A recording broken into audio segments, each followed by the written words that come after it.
What's up, everybody? Who we got in here tonight? We got Crappie Day. We got 922, Stan, Creo. Smoky Mountain, We got Patrick, Danny, Trey. Lisa. Yeah, buddy. And tonight we got Tim Scott, Epic Catfish, as everybody knows him. And we got Tank. How's it going, everybody? It was such a letdown when you said my name. yeah, Yeah, we got Epic in the show tonight and Tank. I mean, he could have kept that hype up. I think it would have made you feel better. What's up, say my name if he could say it that way. Yeah.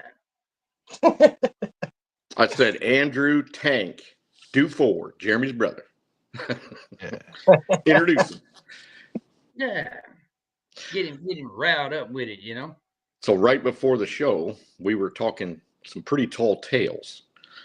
And old Tank there was talking about some old pictures he had seen that looked to be about 150 pounds, blue cats. And John, I'm going to have to let him tell you because that's some stuff of legendary proportions right there. If any of those that he's talking about is remotely true. Hey, Lance, ain't nobody want to see you full screen, no. Yeah, no. Yeah. That went the opposite way. Pushing buttons, man. What kind of way you was trying to go, Lance? So what have you been up to, Tim? Mostly working. It's pretty cold where I live. I mean, there's been a lot of ice on the water. And, you know, as everybody knows, it's a long travel for me to go to big blue catfish waters and, you know, our flatheads pretty much go to sleep, you know, in the middle part of the country here. So I just been working as hard as I can so I don't miss as much of the fishing season as I did last year. Yeah. That is one thing about furniture orders. When furniture orders are due, there is no excuse. And I'll tell you why that is, because 95% of people order with a credit card, and if it's late and they cancel that credit card, I'm out. And there is nothing a guy can do about it. Yeah. So I'm stuck being kind of a slave to my business. Lance. Yeah. Send that link to Stan. All right, I'll be right back. You guys can keep talking. You see, I figured out a way of getting rid of him, Tank.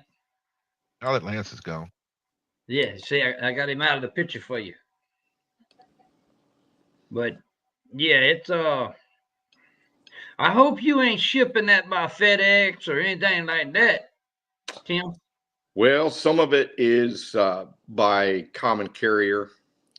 There's a company that comes and picks up and they take to a central warehouse and they disperse it throughout. It's a smaller company that doesn't charge like FedEx does and all that. I have sent stuff FedEx. I have a guaranteed freight shipping box that as long as it's not too large, if it fits in that shipping box, it ships fairly decently.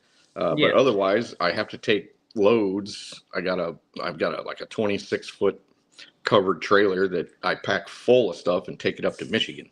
Probably once every couple of months. I'm ready to go. Probably Tuesday or Wednesday this week. So yeah. Get her done. How did you do that, Lance? I mean, how did you come in here twice? Yep, Lance is in here twice. There he is. I mean, it's bad enough we got you in one screen, much less two. Man, all right. Yeah. I do. You were saying earlier, I do like the talking to guys, like, what are the tall tales? And then you think back, like, okay, let's break this down. What did they actually mean whenever they said these numbers? Which numbers? Well, like the one that me and Jeremy talked to that said 250 pounds. I'm like, okay, there's a limit, even in our area, there's limits on what I believe. Yeah, but if I was to believe something, it would be out of a commercial fisherman because, and I explained earlier that they run so many nets in so many places 24/7 for a week before they move them, or sometimes they let them set even longer. So if you was to calculate the fishing hours that is, and the fish don't even have to be hungry, they could just be moving. Or with flatheads, oftentimes, especially in the pre-spawn, there will be a few females that get caught in a net, and so here comes all the males. So I mean, it's just one of those things. So it would be a percentage more believable, except for the fact that we have a lot of catfishermen these days that fish all the time, and we haven't seen a fish over 143 pounds, at least officially, ever.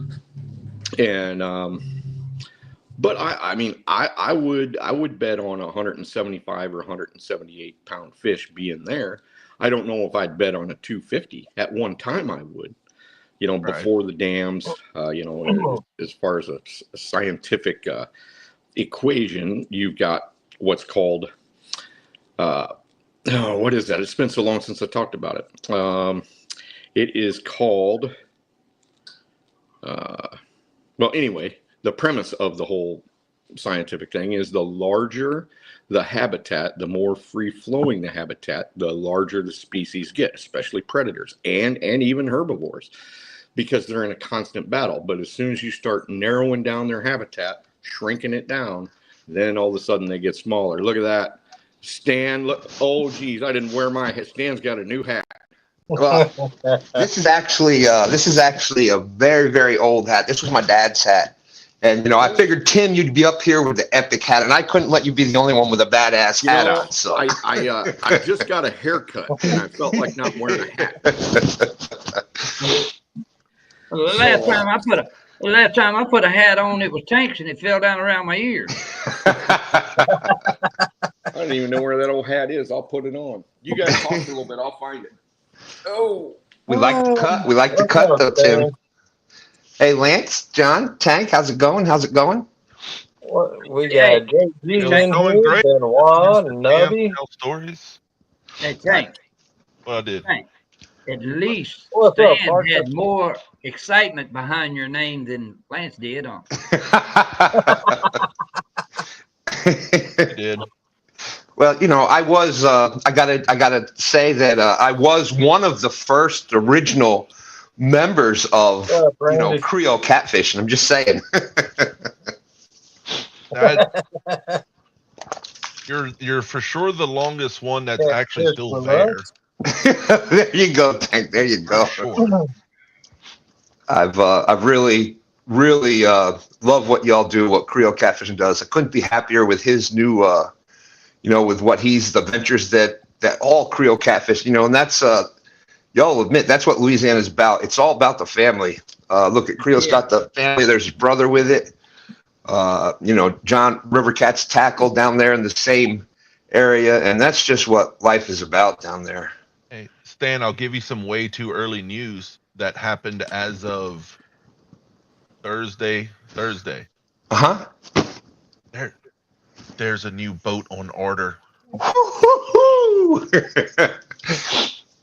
So what you're saying is by this next year, I got to figure out a way to get to Louisiana, and I got to go up to Tim's. So we're working on that. We're working on that for this year. Yeah, us and Tim are in the same time zone.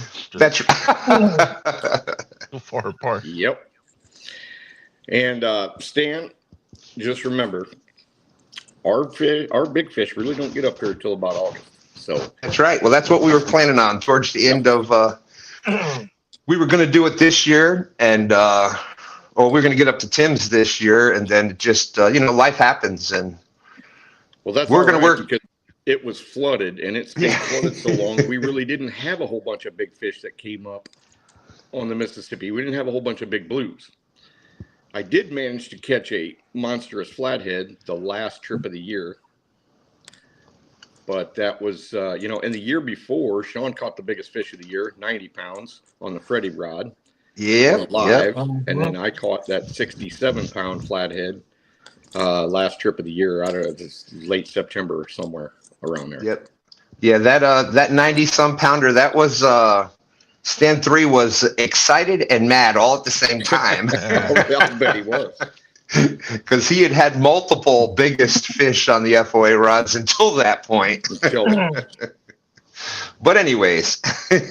Well, till Stan 3, we weren't really able to fish a whole lot that year. I think we only fished 5 times. Well, Tim, I got to thank you. You spent a lot of time with Stan 3 at CatCon the past couple of years even. And I loved every second of it. That was really cool when you were breaking down the river with him, and that he's always thinking about that stuff. So yep. I appreciate your time. I kind of felt sorry for him because I kind of seminared him a little bit. He would say things that were very, very close, and I would go, not even close. This is what you got to do. This is what you got to look at, and this is why they're doing it. He'd be like, well, what about this? I'm like, nope, not at all. And so I was into the big truth telling that night. Yeah. That's right. No truer statement was just said than what J.G. Hill said. If you want to be the man, you got to beat the man. Woo! Yep. Like with a stick while he's sleeping. Parker said most of his big fish came early that year, and Sean and I did a couple of trips early, and I'm telling you, in that whole zone, I only marked 2 fish. They were actually impossible to get to that I even wanted to stop on. So we ended up settling for 25s, 30s, and a 40. And that was about it in 2 trips. And it just never got any better than that. But that's an unusual year. Hopefully the water's right. And then it settles down about a month or 2 before August. Because if it settles down in June and isn't too rough, that means that those big blues that stay down in the Dufour area code down there, they will come up and end up settling around where I fish. There you go. And I have seen it before, but it's pretty rare to go that many trips and not even mark a fish over 4 foot. And it's not always easy to mark one over 4 foot. Don't get that idea that 4 foot fish are just everywhere and there's occasional 5 foot fish. It's not that. It's just the fact that when they're there, you can mark them if you grid areas, if you pay attention and you fish like classic cover, classic depth, classic all this other stuff, and you can find them. But man, when you can't find them, I'll tell you, it's pretty frustrating. Tim, I got a question for you. When you find a big fish like that, I know that you've talked before about when you mark them, even on an old graph, you can kind of tell by the direction they are facing if they're active or not. How long when you used to be able to spend 5 days out on that fish, and now you can't. Right. So how long, if you find that fish like that, and you've only got a day or 2, how long are you going to sit on that one mark that you find? Depends on how many I've found. If I've only found 1, I'm gonna stick with that fish for a long time. But if I've found 3 or 4, especially in let's just say I've marked 3 or 4 in 5 hours, and one's 6 miles this way, and one's 4 miles this way, and one's over here, over there. So I will put it in my mind and I will rate those spots 1 through 5. If I mark 5 fish, 10 or whatever. So I'm like, okay, this spot looked the best because the fish, there was either multiple fish or they were in not only a resting area, but kind of more of a feeding zone. And when I marked them, they were either lateral and up off the bottom or face down. If I mark them face down, I will fish them right then. If I mark them sitting belly to the bottom or like this, I may move on, but that's kind of bit me in the ass a couple times. Honestly. And how important do you think timing is? Both, I guess. It's everything.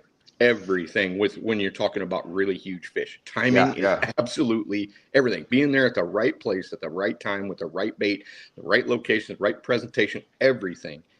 Because if I'm off, let's just say I've marked a fish and say he's in 40 foot of water and I've crisscrossed him. I know exactly where he is. And yet I don't anchor correctly and I'm just a little bit too far this way or a little bit too far that way.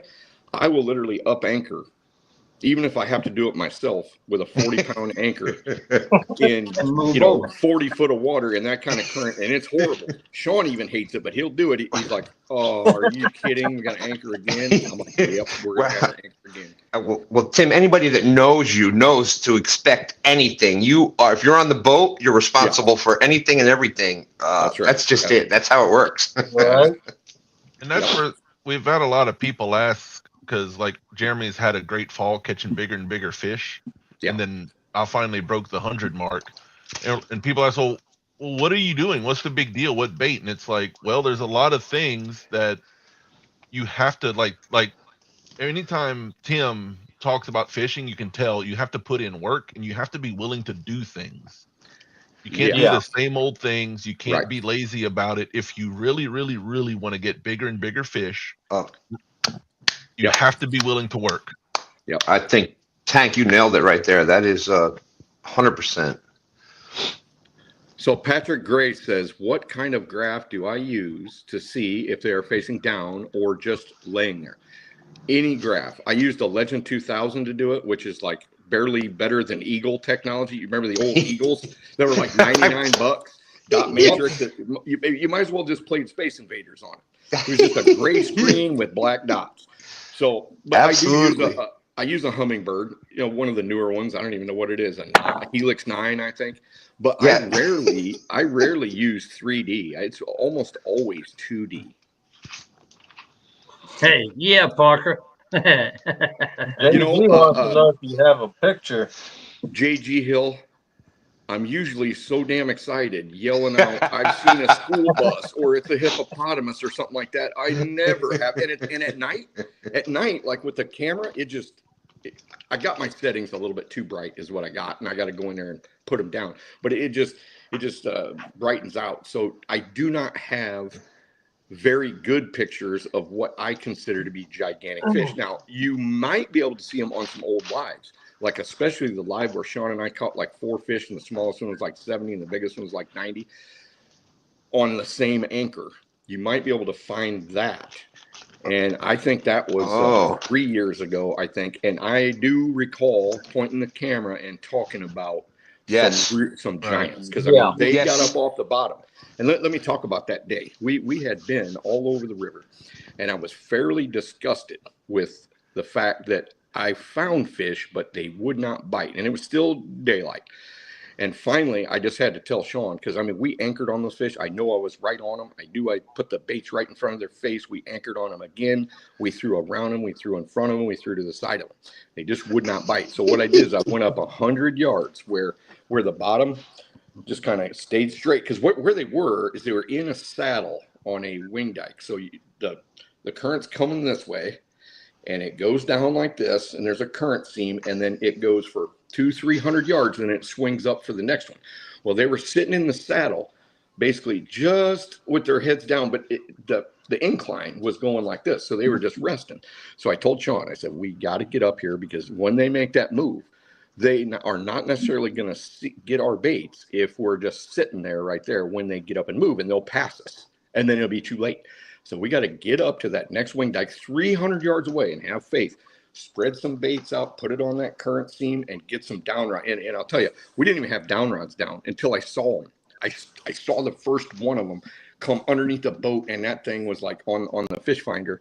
So let's just imagine that my little screen here is the fish finder. This thing was this thick when it came across, and it went from side to side like that. Oh my! So we put some down rods down. You know, any fish finder will tell you how high off the bottom they are. So, you know, this thing was running, the first one was running about 5 feet off the bottom. So all I did was just pick it up, because I had the down rods with the huge donkey weights. And I had it closer to the bottom, only like a foot off the bottom. So all I did was reel up till the slack comes out, and it goes up to about 4 or 5 foot. And sure enough, that was one of the ones that got hit by the biggest fish right there. Yeah, I did that. I found when I found my big one, it was like that. He was just sitting there, and I dropped right down on him. Yep. And it was 2 hours later before he decided to eat that bait.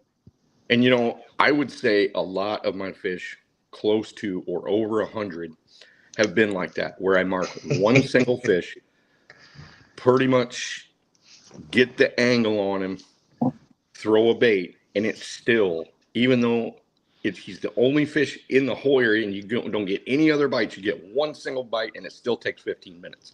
And it's not because I'm too far up or too far over and you had to meal around, go around. I was basically right in line with that fish because there's only one way to do it. Your cone is pretty big in 40-foot of water, right? So if you just go from downriver to upriver and you mark one, it's anywhere from 20 feet to the right and 20 feet to the left. So I have to go up and I'll crisscross that till I start putting them in the edge of my fish. And then I know, because then I pay attention to the bank, this, that. I triangulate it. Like a lot of people are just like, okay, next to that stick, or it's, whatever. That's really hard. You gotta triangulate it from one side of the bank to the other side of the bank to down to up. So I guess it's 4 points. That's that old school. That's that old school stuff. Yeah, I got a question for you, Tim. How much do you think that new technology hurts that kind of, for us that learned that old school, like, I remember finding the ledges and things with my dad with, a big, like, the plum, and you get that big weight going down and it's marked and. Yeah, I used to do it with about a 6-ounce sinker just on a rod. Yeah, there you go. And way before. But I'm not saying it was very successful back then. It was a lot tougher than it is now. You were taught how to read banks and the triangulation. Yeah. We didn't have a spit. We're gonna mark this spot. No, we had to use those. I have never hit a waypoint in my life. I don't even know how to use it. Yeah, I've got a fish finder that costs a whole lot of money, and I don't use hardly any of the features. I don't use side scan. Side scan is like Swahili to me. I just don't know. But you get me on that single and that double D, and look out. And I think I use the bank a lot too. Yes. That and what I see the water doing. And you got to use the bank doing that, even though you're in wide open water. I mean, you're not even close to the bank. Yeah. A lot of times, especially with blues. Flatheads, I think it's easier to pinpoint flatheads because they're cover oriented, they're current oriented, of course, but they're also depth. They got a depth range, at least on the Mississippi they do. And so flatheads to me are easier, but they are more difficult to get to bite because they're even finickier than blues are. And Tim, I gotta, I think the biggest thing with blues is your formula for fishing, current depth structure, like it's for blues. Cover.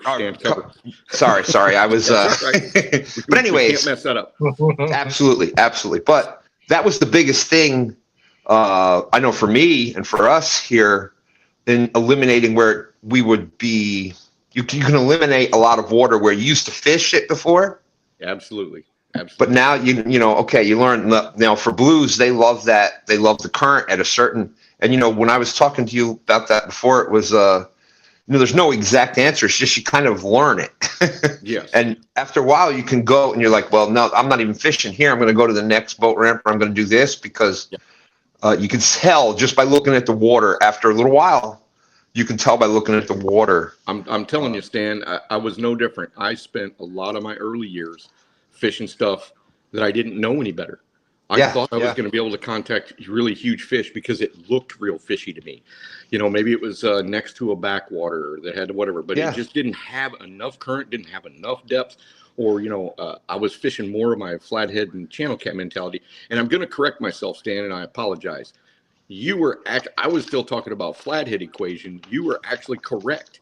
It would be current, depth, and then structure of the river, contour of the river, because blues really don't care about cover like flatheads do. Very rarely, and once in a while, you will catch big blues off of cover, such as a big sunken tree with a root ball, classic cover. Sometimes you will, but most of the time they're out away from it, and they just don't seem to be all that dependent on it. Because they're not really camouflaged like a flathead. They're not really that ambush predator. They're more of a just a force to be reckoned with. I mean, they just move A brute. along and That brute. yeah, bite stuff. Even though flatheads can, they can feed, mid depth or even on the surface, but they just don't do it as much. So you got to play the odds. Yeah. And Tim, I know one of the things we talked a lot about is you just that brings up a great point that the three main species of your bigger catfish here in America, it's a lot about aquadynamics, and just look at the way the fish are built, and you can tell what each one. Yeah. You got your flathead that is cover oriented. You got your blues. Just look at the blues. They're big head, big shoulders, and they're brutes. And then you got your channel cats, which will fill in whatever they can. Yes, the jack of all trades, right there. So if you look at the silhouette of all three, blue cats are actually built a lot like a bull shark or even a dolphin as far as their silhouette. So they start out, they got a fairly bulbous head, and then their body gets bigger, and then it trims down like that. And I've always said, even back in the old days, when Stan and I were doing shows 6 years ago, that the hydrodynamics of blue cats makes it so they don't really have to expend that much energy, even in really fast water. And their swimming style is a paddle tail like this, where a channel cat is more of a complete S, and a flathead is a really slow sweeping S. And a flathead, being that his whole thing is more of a triangular deal with a wide body print and fairly big pectoral fins, that current will push him down if he wishes, or rise him up. Where blue cats seem to be able to just do whatever they want in whatever current. I've still not found current faster than would I haven't found current that is too fast for a big blue cat or even a small one. They may not prefer it all the time. I caught a 30-pound blue in 7-mile-an-hour current. Now, oh yeah, that was a mess. Yeah, it can be. It sure can be. Yeah. So what was that last comment? I was reading it. Danny talking about they got a lot of humps where the blues will sit downriver, just behind the hump. Sure. Yeah. And and what I'm talking about is an active blue. When they're not very active, they will choose to sit not in dead water. I don't normally find giants in dead water, like real slow water, like way inside the saddle of a wing dike or maybe even a drop or a ledge. But I will find them at the back half, like I explained before. We had all these big fish sitting just on the upswing where that current starts to push into that, and then it somewhat slows and just sort of rolls over top of them. That is a very popular spot for big blue cats to sit on a river. The other popular spot is a reverse current hole, and it's not this way. It goes downriver. The stuff along the bottom gets deflected and comes back. And I'm telling you, sometimes it's really the only big fish bite going. Tim, I thought that was an amazing seminar you did at CatCon with the reverse current, and it is out there. It is out there. It's not the best. Hey, you mean the one that nobody saw? No, well, it wasn't the best audio. It's tough. It's tough. Well, it was terrible audio, and it was at the last day, the last hour, and I'm like, yeah, I'm not doing that again. Well, I tell you who saw it. I tell you who saw it, Tim. Who? Some savages out there. You had savages. You had catfish savages in the audience. Okay, catfish savages. That's good. Let's see. Here we go. This may bring back some memories for you. I got a special present for you. Pam, look at this flathead silhouette. Oh yeah. Look at this flathead silhouette. This, look, oh God, I can barely hold it up here. Look at that thing. 70 pounds, Stan. Oh, at least. Look at that. Probably closer to 85. I can barely get it. I can't even get it in screen here. But there you go. There's an epic catfish. If you go to an epic catfish seminar, be prepared to be called the 300-pound monster out in the audience. Be prepared to have rods, 12-ounce sinkers. Be prepared to have 12-ounce sinkers casted towards you. Here, hold on to this and be prepared, because it is definitely, you are definitely in for a treat. You're in for, no offense to the other people that do seminars, they do a great job, but you are definitely hands-on. You are creating a visual, an experience. When you go to a Tim Scott, an epic seminar, it is exactly what you would expect, an epic seminar.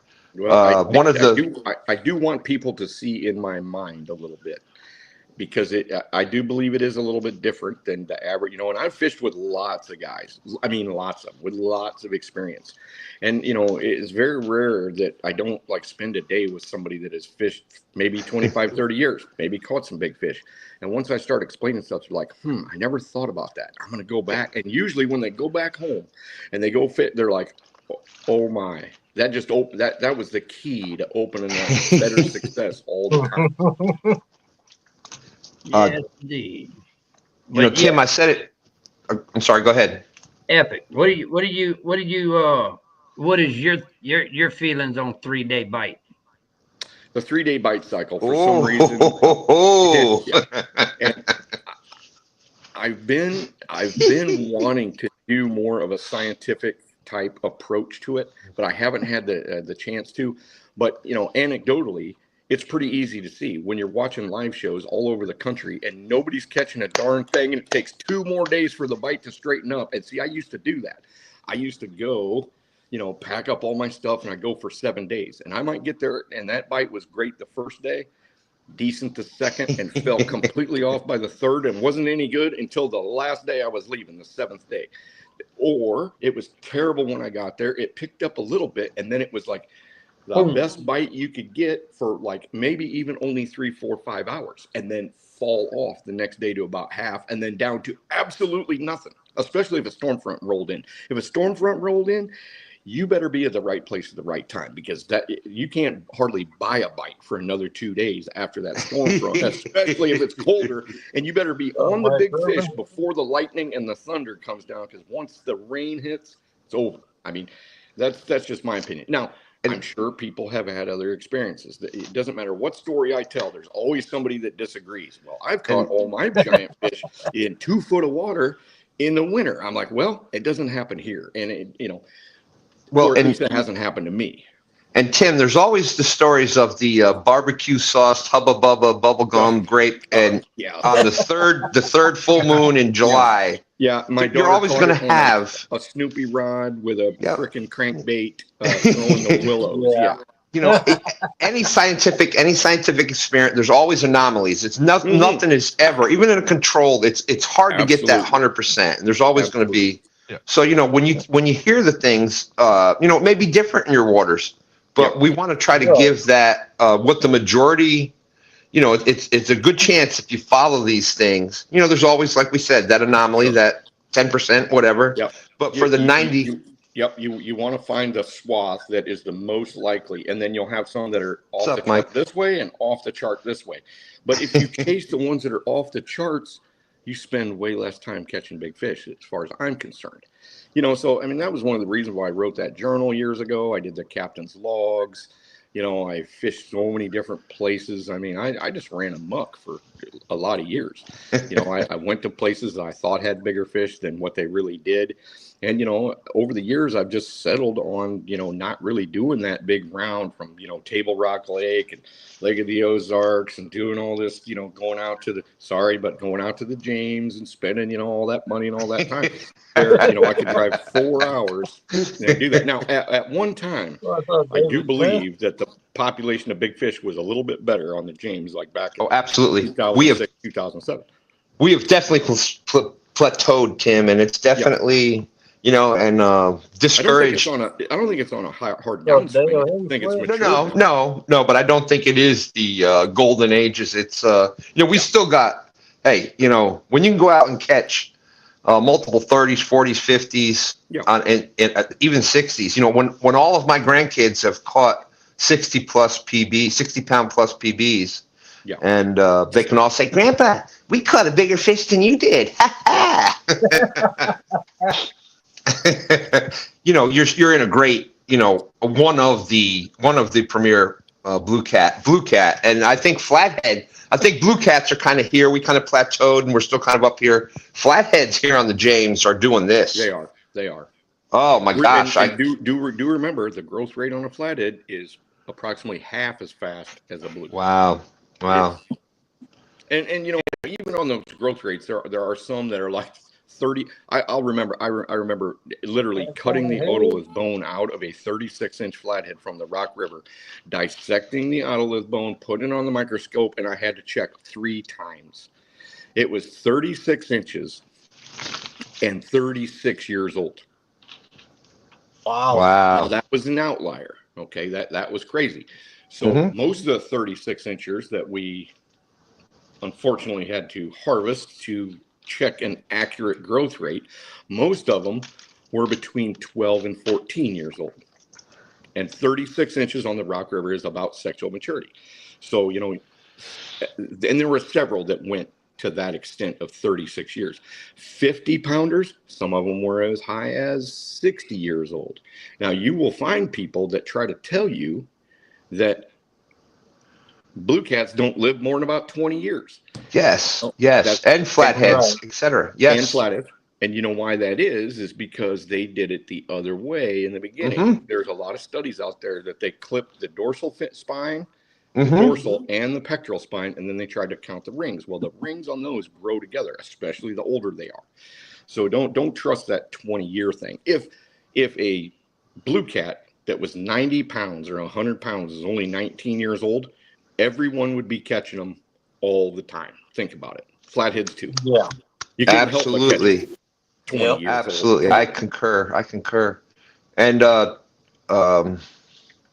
Tim, how many? What do you think the percentage of? You know, we've talked a lot before about genetics. You know, water condition. It's a whole. You know, a whole thing. It's not just one thing. You got to have the right water. You got to have the right conditions. You got to have the right food source. You know, the blues, especially, they need that right food source in there. Yep. And they have to have the right genetics. What percentage of fish do you think truly grow to be those monsters that we all dream about? All right, I have quite a bit of actual numbers on this, albeit from years ago, but you know, because I have not had contact with DNR biologists in several years, and I used to have we get it, all that stuff. I used to get it in the mail, dude, and they were like this thick, and you'd have to really go through it. And so I thought, you know, nobody's going to read this except for me because I'm just like a fish nerd, you know, moron. So okay, I would to answer this correctly, I would have to separate the fish into 2 size brackets. Fish from 40 to 50 pounds, and then 70 to 100 pounds or 80 to 100 pounds. Okay. So blues in a really good habitat situation, I will admit, grow fairly fast to 40, 50 pounds. In a poor situation, in like a pretty shallow river with not a whole abundant a bunch of bait, and the population is a little bit too big, so there's too much competition, 30, 40 pounds, but they grow relatively quick to about 16, 17, 18 pounds. And I mean, we all have seen these rivers that show it. I mean, guys go out there, they catch a ton of fish up to 20 pounds, and they catch a few at 30, they catch one a year at 40, and maybe one every 2 or 3 years at 50 or 60. You know, even those 70s usually exist. So that population on those particular bodies of water is still pretty darn small. I would say 70 to 100 pounds in rivers that aren't, and I would classify the Mississippi or maybe even the James or something like that as class 1 habitat, maybe even the Tennessee River, class 1 habitat. But by the time you skip down to class 2 habitat, which means maybe a shallow river that is deep for just a short stretch, like a lot of the tidal rivers are, you know, and they don't have a whole lot of major tributaries coming in, you're going to get them, but it's going to take longer, you know. So the population between when they stocked them and when you start to first see the true small fish that they stocked get to 60, 70 pounds has got to be 20, 25, maybe even 30 years.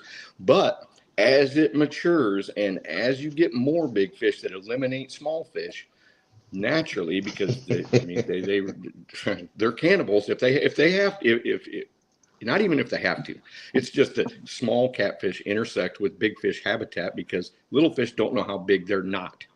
Okay, so little dummy catfish comes right into big catfish territory and he ends up as food.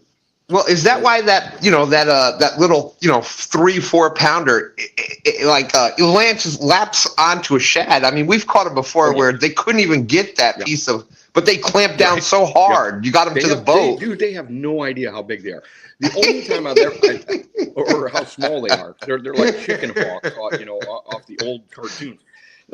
So the only time I've noticed flatheads and blues even disguising themselves at all is when they're pre 6 inches. Like flatheads, they'll go face down and tail up like by a stick. They'll try to kind of hide themselves, but as soon as they come into the flatheads range, they're just food.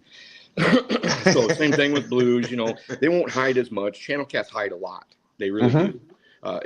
Here's something interesting, and not to get off the subject at all, but I've had big channel cats, medium to big channel cats in my round 1,000-gallon tank for like long periods of time.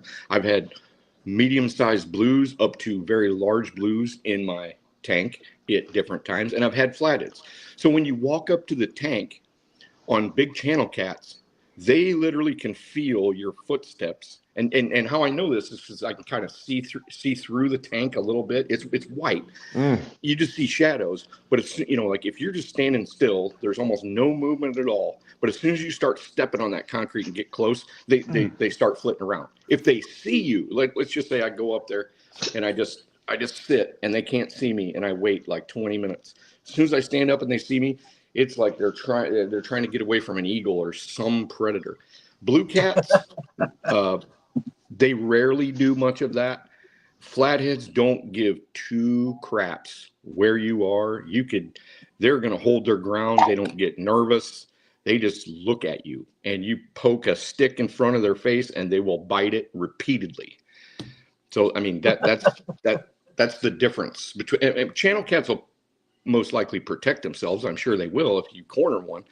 But blues, I've never had one like literally in my tank at least, like go out of their way to come and bite me. Flatheads, different story. I've had them go 2 feet because my hand's down there and it's kind of getting and they're trying, and they'll come up and just bite the piss out of you. So now let's get back to the 80, 90, 100. So flatheads in like not a tier 1, but let's say a tier 2, like the Rock River is, or like a lot of flathead tributaries. 50 pounds seems to be like a really big fish for that type of habitat. Even tier 3, as long as there's enough food, there doesn't have to be much current, doesn't have to be much depth or cover. Like Sean fishes the canal, and lots of 30s and 40s in there.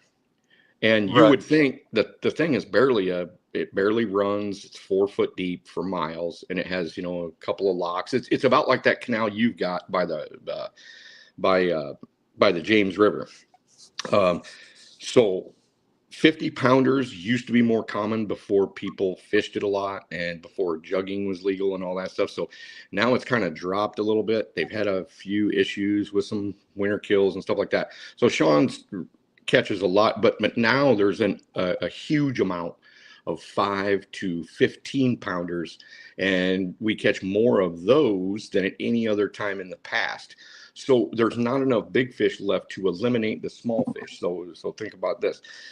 Years ago, when 40s and 50s were more common, we caught less small fish, and it wasn't because the 40s and 50s was just jumping on our line, because the population of those style fish was still fairly low, just not like almost non-existent. So as soon as you have 25 to 30 pound fish is your mainstay of the spawning that goes on and the recruitment works, and pretty soon you've got a whole bunch of small fish. It takes a period of time to get over that hump. Sorry, I'm fish nerding everybody. It takes a period of time to get over that hump to where there's a bigger percentage of bigger fish that help eliminate little Johnny Flathead that doesn't have quite the right genetics. Us as people, we think that we can do it for them, and to a certain extent, we kind of can, because there's a lot of people that be like, "Well, you got to harvest the fish to make room for the other ones." Well, the problem is that usually the flatheads that don't exist, that don't make it through it, aren't quite the best, if you get what I mean. They're not quite the genetic specimens. They didn't grow fast enough. They stayed small longer, and all of a sudden they get eaten and eliminated out of the, out of the dating pool. So, you eliminate, and let's face it, if we took all the people in the United States and everybody under, like, say, 6 foot, we just Doom. took them to the thing and got rid of them. Dude, this is how I've tried to explain it before. This is how I've explained it. Absolutely. Go ahead, Tim. So get out of here, John. I mean, what are you going to get? If you get a whole bunch of tall people, you're still going to occasionally get some little humans that ain't quite right. They didn't grow very fast, they ain't whatever. But if you keep eliminating that, let's just say Stan and Mr. Dufour right there, you're just eating the other kids who just didn't quite grow right, and they're not quite smart enough to stay away from your mouth. Well, okay, so it just further propagates bigger fish, and well, that's just Tim. I've got to say, Tank and I would be a very immense tag team in the W. Over 800 pounds. Here they are. Hey, Tank, you want to run that right quick? Yeah, absolutely. I was letting Tim get through a section of the conversation. Everybody thought the big surprise today was Tim, epic catfish, but no, there's even a bigger surprise. Here we go. So we have. There's a couple people's acts in chat. We have the weekly product teaser. We got more information. It's getting exciting. I think Tim might like some of this. Yeah. There we go. All right, now I got the screen. Even a bigger surprise than Tim. Got my volume up. I like. Here we go. Yep. Oh, you see how I tease it for you? All right, here we go.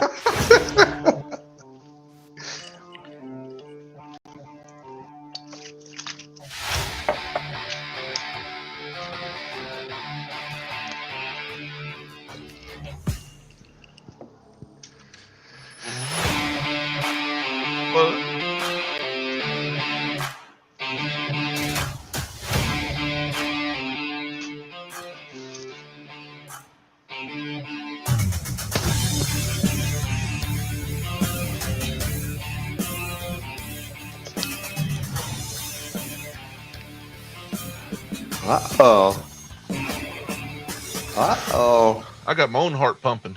What? Woo! What's all this mean? So now they know what's coming. Oh, they got a hint of what's coming. No. Nobody knows. Nobody knows yet. I mean, that's kind of cryptic messages you're passing out to us here. I could tell there's something coming, but I'm not exactly. And it's got some stainless in it, and there's more to it.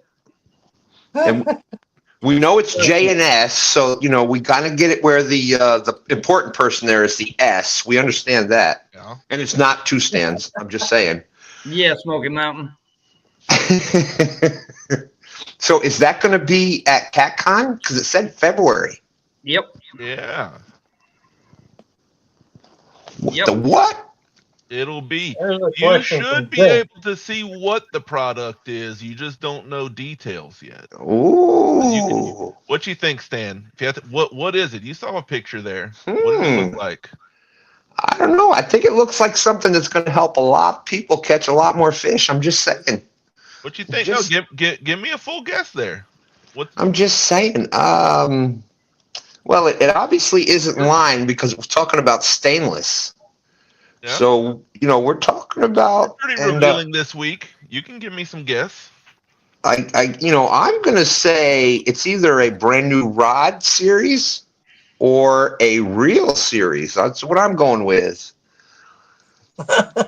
I just hope that for John's safety, I just hope that he's not talking about changing the red hooks. Because Danny and Parker. I don't want Danny and Parker whooping my ass over there. Yeah, no. I just hope that that's not what that is. I'll tell you. How about that 40T carbon construction? Ooh, that tells you mostly what it is there. That's a pretty good guess. That's a pretty good hint I'll tell right you there. what, Pretty good hint. what it is the best one on the market. When it Woo! hits the market, it will be the best. Ask anybody else what your products are made of. You ask your company if they're willing to tell you. A lot of them won't. Without letting the cat out of the bag, I'm even excited about seeing this. I have a feeling Tim knows a lot of details about it and stands Jerry, behind the doors. Jerry, you ain't right. All right. Oh, Jerry, Can I answer Jerry's this question? It's been up a while. Yeah. absolutely. This is Fishing and Freedom here. Do I think that there's a certain ecological situation that makes bigger blues, such as temperature, depth, current, etc., kind of like Bergman's rule in mammals or deep sea gigantism? Absolutely. And it's obvious that there is, because there's only about 5 or 6 major waterways that consistently produce 90, 100, 110, 120 pound fish. And it's pretty obvious. The bigger rivers to me is probably about on par with bigger, slower lake systems such as Kerr Lake, such as the James River. I mean, and honestly, I even asked that question of a lot of the people that watch me on TikTok. I said, okay, if you were going to go, where would you go? Because I mean, there's a lot of guys that know a lot about catfishing these days. Where are you going to go to catch the biggest fish you can get? Yep. And the Tennessee River, the James, the Mississippi River was right up there, Kerr Lake, and probably another handful more. So absolutely, there's a thing to gigantism, and it is just like it is with mammals, just like it is with anything else. Now, Dink over Stink also had a question that I'll field real quick, because it was up there for a long time when we were talking, and I do believe that one was about how would you handle a small river, such as I think the Canadian River. I don't know exactly where that is, but I'm thinking it might Down be there in Oklahoma. Okay, so it's in Oklahoma. So usually a smaller river like that's going to be a tributary. So if you're going to fish for bigger fish on a tributary, you need to go during the pre-spawn, especially if the water gets high with flatheads, because they'll come off the mother river and they'll travel into these. I mean, River Certified used to do it all the time. You know, he'd fish the raccoon and the skunk and all those little bitty rivers that come off of the Mississippi and find great big flatheads, but it's a short window of time. So if you're down there, it's going to be probably April, May, and you're going to spend some time, and you're just going to go from, you're going to ignore riffles, and you're going to ignore kind of runs, and you're going to fish the holes with good cover in it. And that's your great window of time for big fish. All right, I'm done. Tim, no, you don't got to be done. That's what we love. We are all, anybody that's here is a catfish savage. We love the geek stuff. That's why we're here. Well, trust me, I'll get on another geek roll. I want to hear what you guys got to say. I already know your opinion, but how do you feel about an area of the country that's near and dear to me, that you have the 3 biggest rivers in the country all coming together in a single few square mile area? What? All right. How's that for gigantism? I have always known that the Louisiana area is superlative as far as blue cat production. I'm not exactly all that knowledgeable on its flathead production, except for I have to assume that there's lots of big flatheads down there, because there is up here. So, it just goes to show. But do remember one thing. Just because it's warm weather does not mean you're going to have bigger fish. Now, get my theory here. My theory is a scientific theory that I've actually been able to prove just a little bit. By feeding them in colder water, they actually flatheads put on more weight in medium to cold water, not cold water, anything above about 51, 52 degrees, from 65 to that. As soon as they got to be about 80, 85, they almost totally shut off. And their metabolism revs so much, they almost can't eat enough to sustain their weight. Channel cats literally lose weight, probably 25 to 30% of their body weight in the summer post-spawn period, as opposed to the pre-spawn, and they actually gain weight in the winter, which is kind of crazy. Yeah. Blue cats gain a lot of weight in the winter, the fall, the winter, and the spring, and then they sort of they go through their spawn. Wow. And then the males drop a lot of weight, but the females don't hardly drop any weight at all. except for the metabolism. But they usually live in areas that they can gorge on pelagic bait fish, shad, bottom dwelling bait fish such as suckers or carp or anything like that, and they're really darn good at it. Flatheads don't generally roam around a lot, so either the bait intersects with their habitat or they got to get up and move. All right, done. No, when Tim we Lord talked. help Tennessee. Gary's gonna invade Tennessee River. There you go. Uh-oh. I heard. Let's get something straight here too. The Tennessee is a very pleasurable river to fish, and one of the reasons is the levels are very, very controlled. They got to have a crazy rain system for it to really flood. And you talk to any of the guys that fish it, it's usually fairly fishable because they got houses that are like almost at water level, so they don't let those pools go a little crazy. Now, if I was going to fish the Tennessee River, in my mind, I would think of the last pool that is closest to the mother river for trying to catch the biggest blue I could. Same thing with the Ohio, where the Ohio dumps into the Mississippi because they're going to be transient, just like the Missouri is. The Missouri has gigantic blue cats in it, but it's not because of the Missouri. It's because of the Mississippi. And that flow is so good that it attracts them all the time out of the pool that I fish up into that Missouri. Now, there are residents, yes, but the 100-pounders that you see up there, they're constant movers and shakers. Done.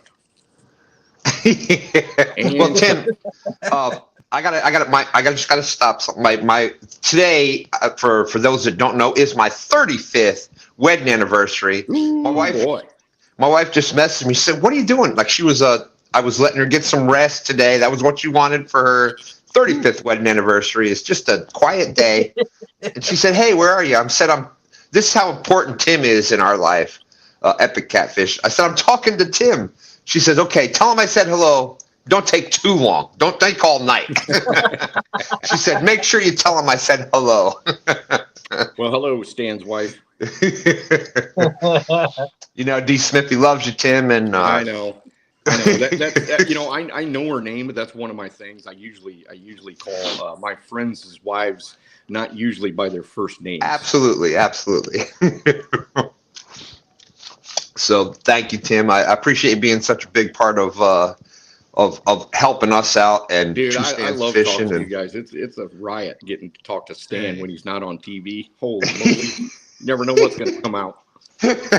Yeah, I'm a little more like Jerry Parker when I'm not. I gotta. Let's face it. I try to keep that family friendly. I can tell you this much, Epic. You come by the booth over there at CatCon, you're gonna be surprised. Well, good.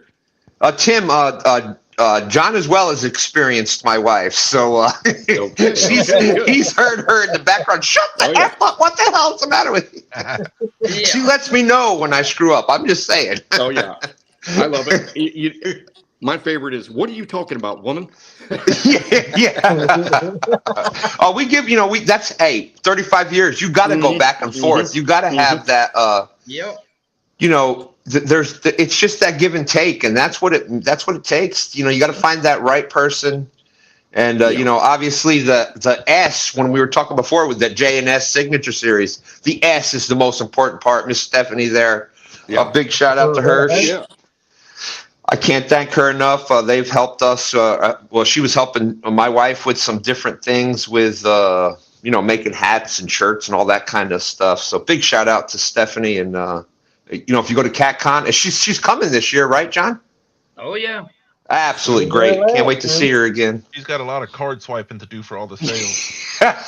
Absolutely. That's right. That's right. Fellas, this is mine. When my wife gets out over her skis a little bit in my direction, she'll say something goofy that's kind of out of character. Maybe I've made her mad or whatever. And I'll look around like this.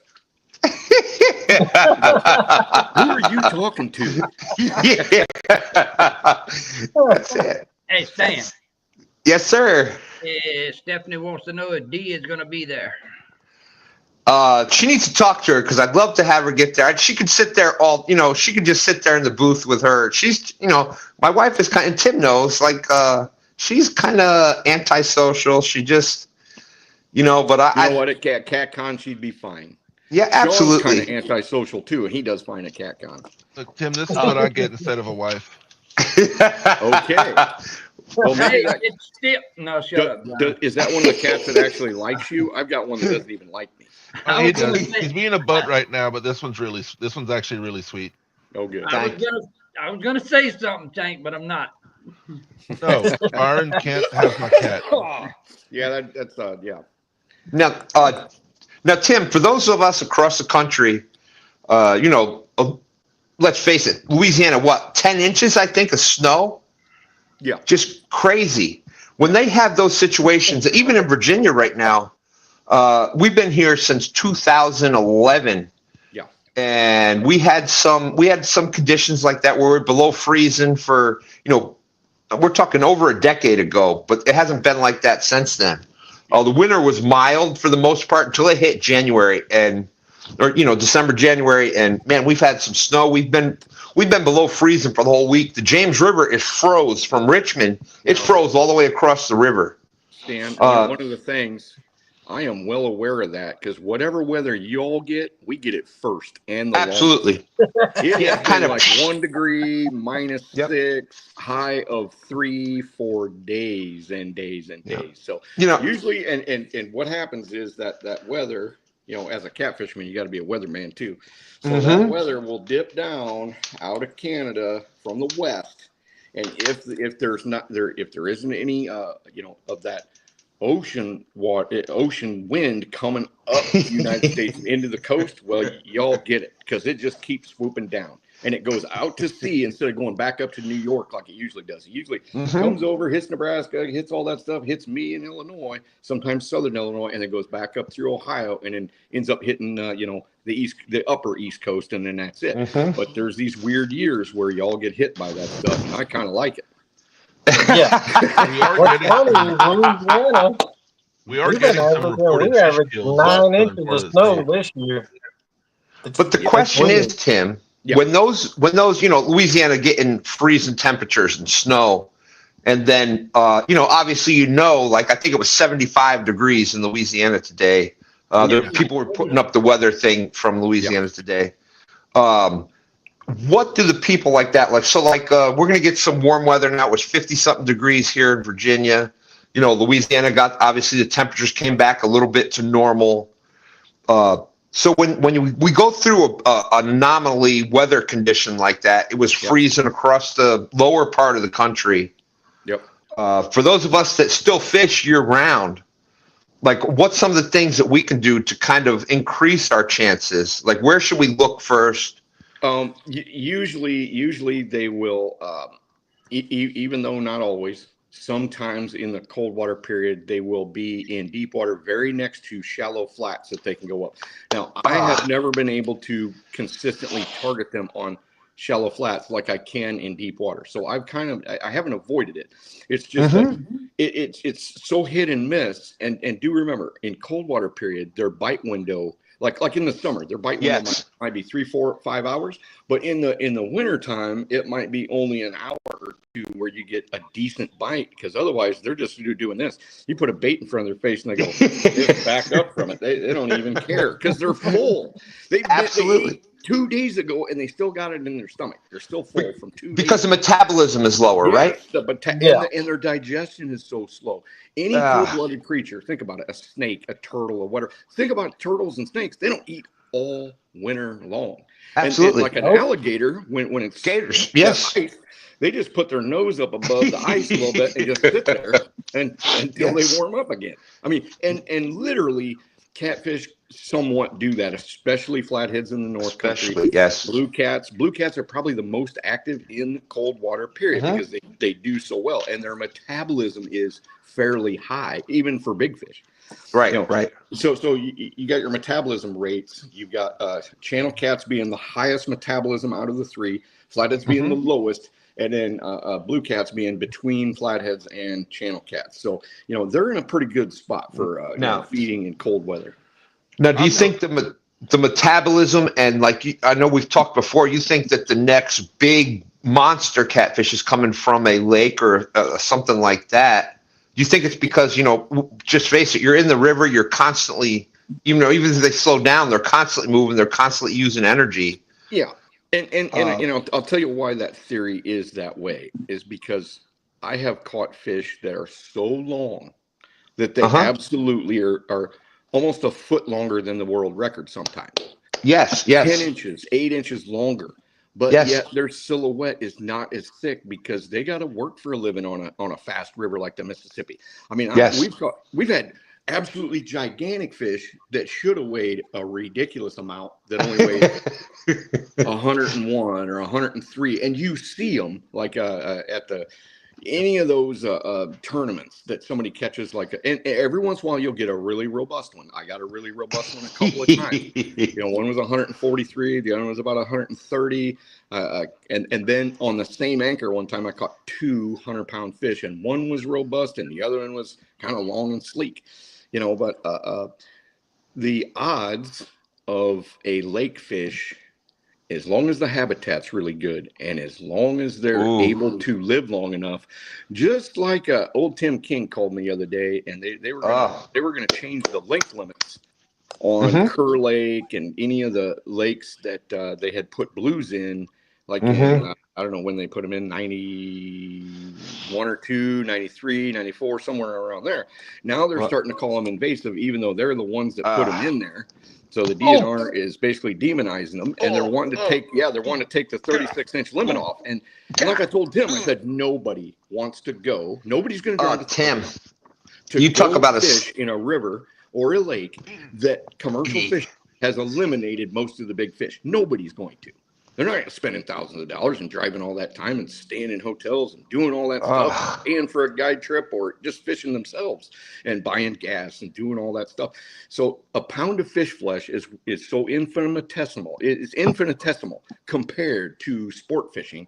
It just really lights a fire under my if I had time, I would go out and testify. And I'm serious. I would go right to whoever it was if I had time and the money to do it.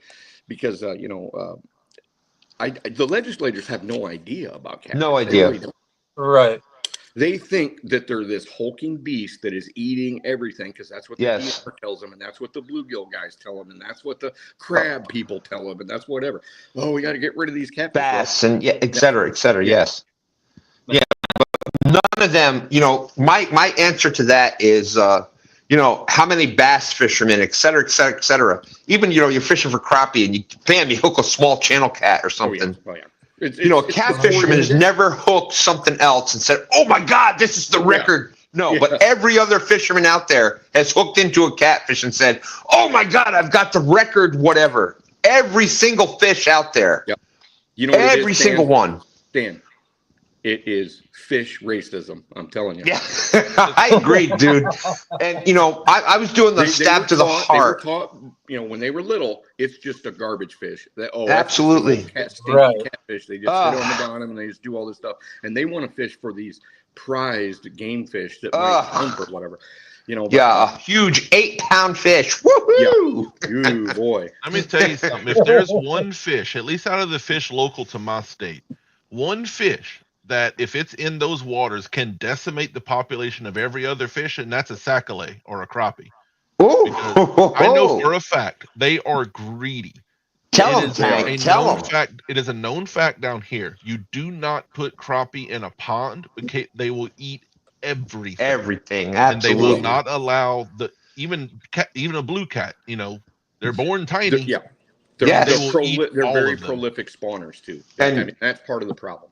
And Tim, how important is that? Like for we talked a lot about,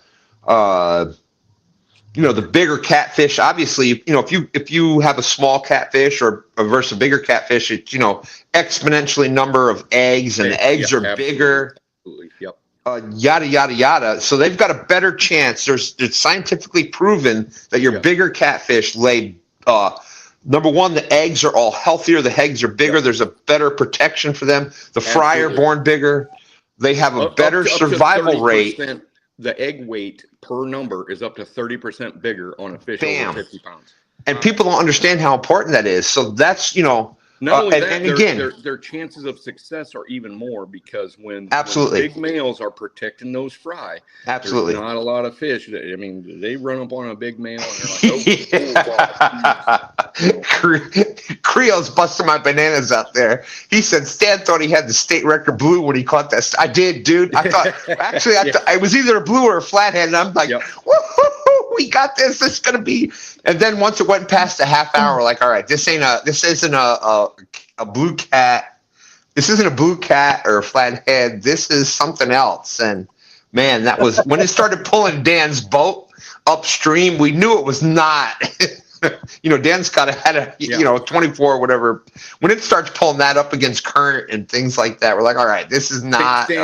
Stan, when you were fighting that fish, I got 27 messages. I was at my kid's football game and I went to the parking lot to go watch it. Dude, I passed out. Literally, I was in really bad shape. I was health-wise, like I don't know how I was that bad. And I literally blacked out multiple times during that. Like when Dan took the rod over. Because, big shout out to Dan, Goober Time Guide Service. I see Creole out there. Definitely, if you want to book a trip down there, I'm not sure. It's coming up soon. I don't know if it's officially yet, but check out with Creole. You want to go to further out west, you go with Creole Guide Service. You want to come out here to the east on the James River, check out Goober Time Guide Service. But, Dan and Stan 3, they fished with me enough to see that I was gone. So Dan would grab the rod and he took it for a little while, and then I would, dunk my head under the water and I'd come back and he'd be like, all right, here you go. And he'd give it. So big shout out to Dan, because without them, that fish would have never been, the rod would have been out of my hand. I would have never been able to do it without them. So you just got all stoved up. Oh, it was great. Just remember, if you ever lock into a really big fish, just remember, relax. You got all the time in the world. That's right. And dude, that was the only reason we landed it, because I could hear Tim in my head. We've talked about this multiple times. Where you would, when you were on a guide service, and you would put your hand on their shoulder and say, okay, just relax. It's just another fish. Well, and the biggest thing you do, calm down. Experience, they get tired and then they want to start horsing that fish. Yes. And as soon as that sinker gets above the water and starts doing this, you have about an 85% chance, a bigger chance of losing that fish. Now, absolutely. I would say that our bigger hooks help us a lot in being able to maintain contact with those fish when the big sinkers come out of the water. But and let me get to Danny Stone's comment or question real quick. Commercial fishing has definitely had an effect on the fishing in our area, but we are also on our third year of unusually low water levels.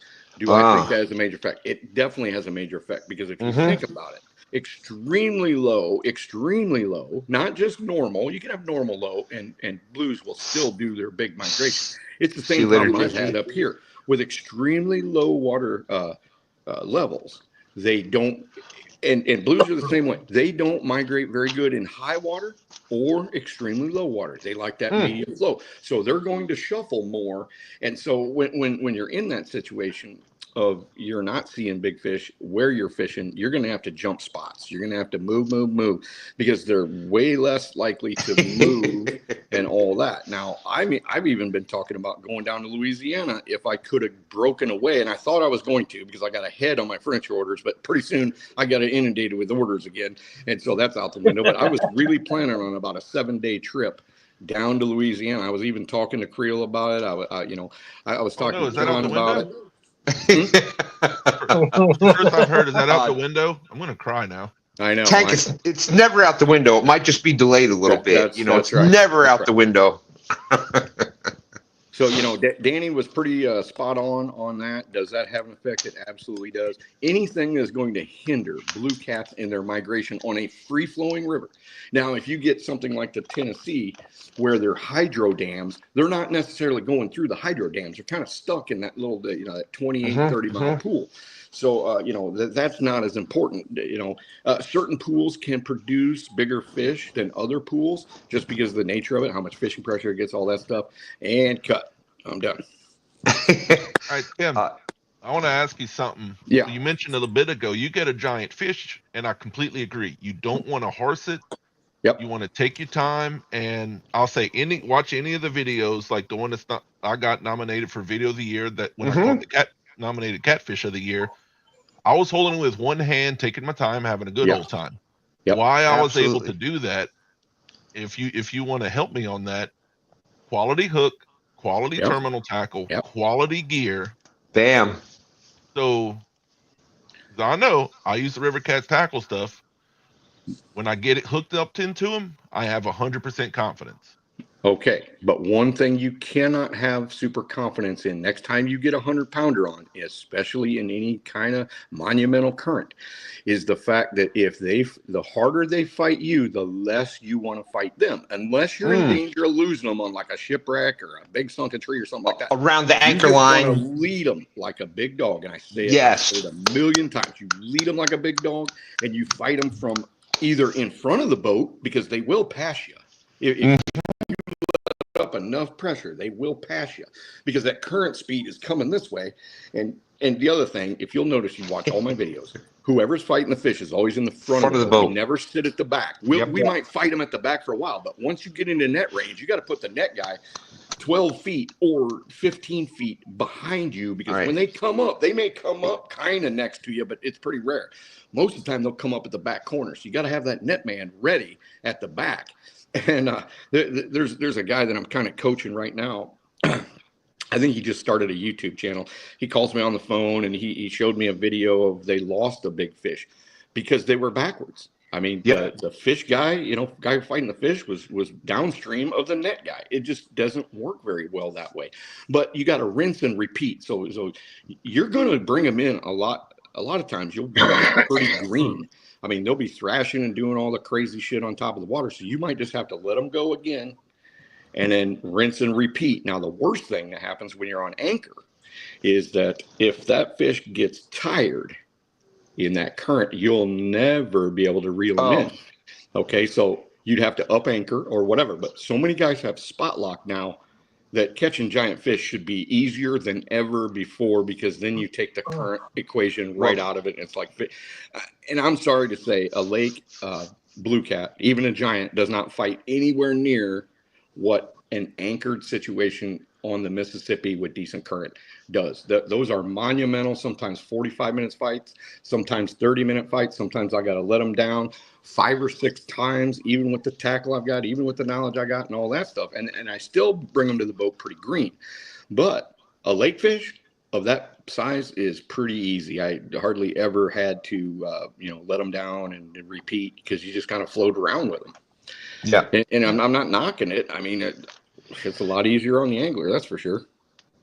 Luckily, a lot of the big fish we've been catching, we're spot locking and not hard anchoring, so we can release that.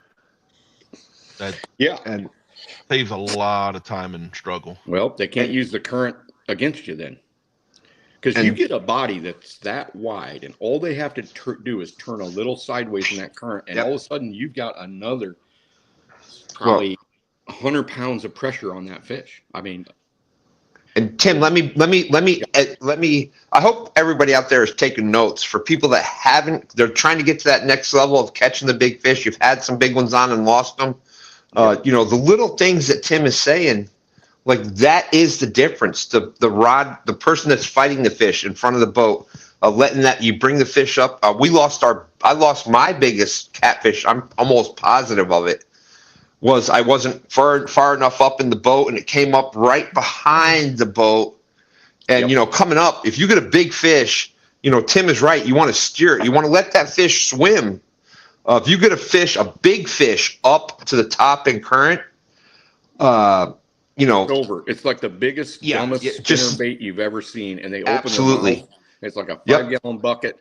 And you can see the waves coming off them, and you're so tight on it. All it does is just rip drag, even on those big gigantic reels I've got. Absolutely. So 6,500 is impossible. I used to, when I fished with 6,500s, if I got anywhere close to 100, I had to up anchor every time. And there's some of these spots that I fish it. It's impossible to fight a fish and up anchor, because I got 300 feet of anchor rope out, and it's so fast where I'm anchored, and it's just now getting a little bit slower. I don't know what I would do, because somebody's got to drive the boat, and somebody's got to retrieve the anchor. And they say, well, anchor balls and all that stuff. I do have one, but you know what? I just learned how to do it.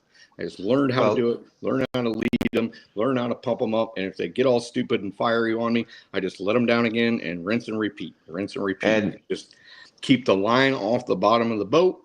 Make sure your drag is working right, and don't don't grip so hard that you get all burnt, because you can. I mean, in 35 minutes of fighting a really big fish, you can get all burnt up.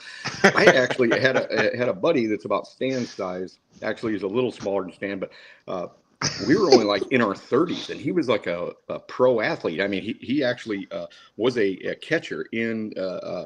Well, he played major college, Division I college, and then he didn't really play, but I mean, he was on a team, and I literally He was had a to big dude, in other words. He was a big, strong dude, and he got in that same situation that the biggest one I have on film on YouTube, in that very same spot a long time ago, and he was so burnt that he could barely hold the rod.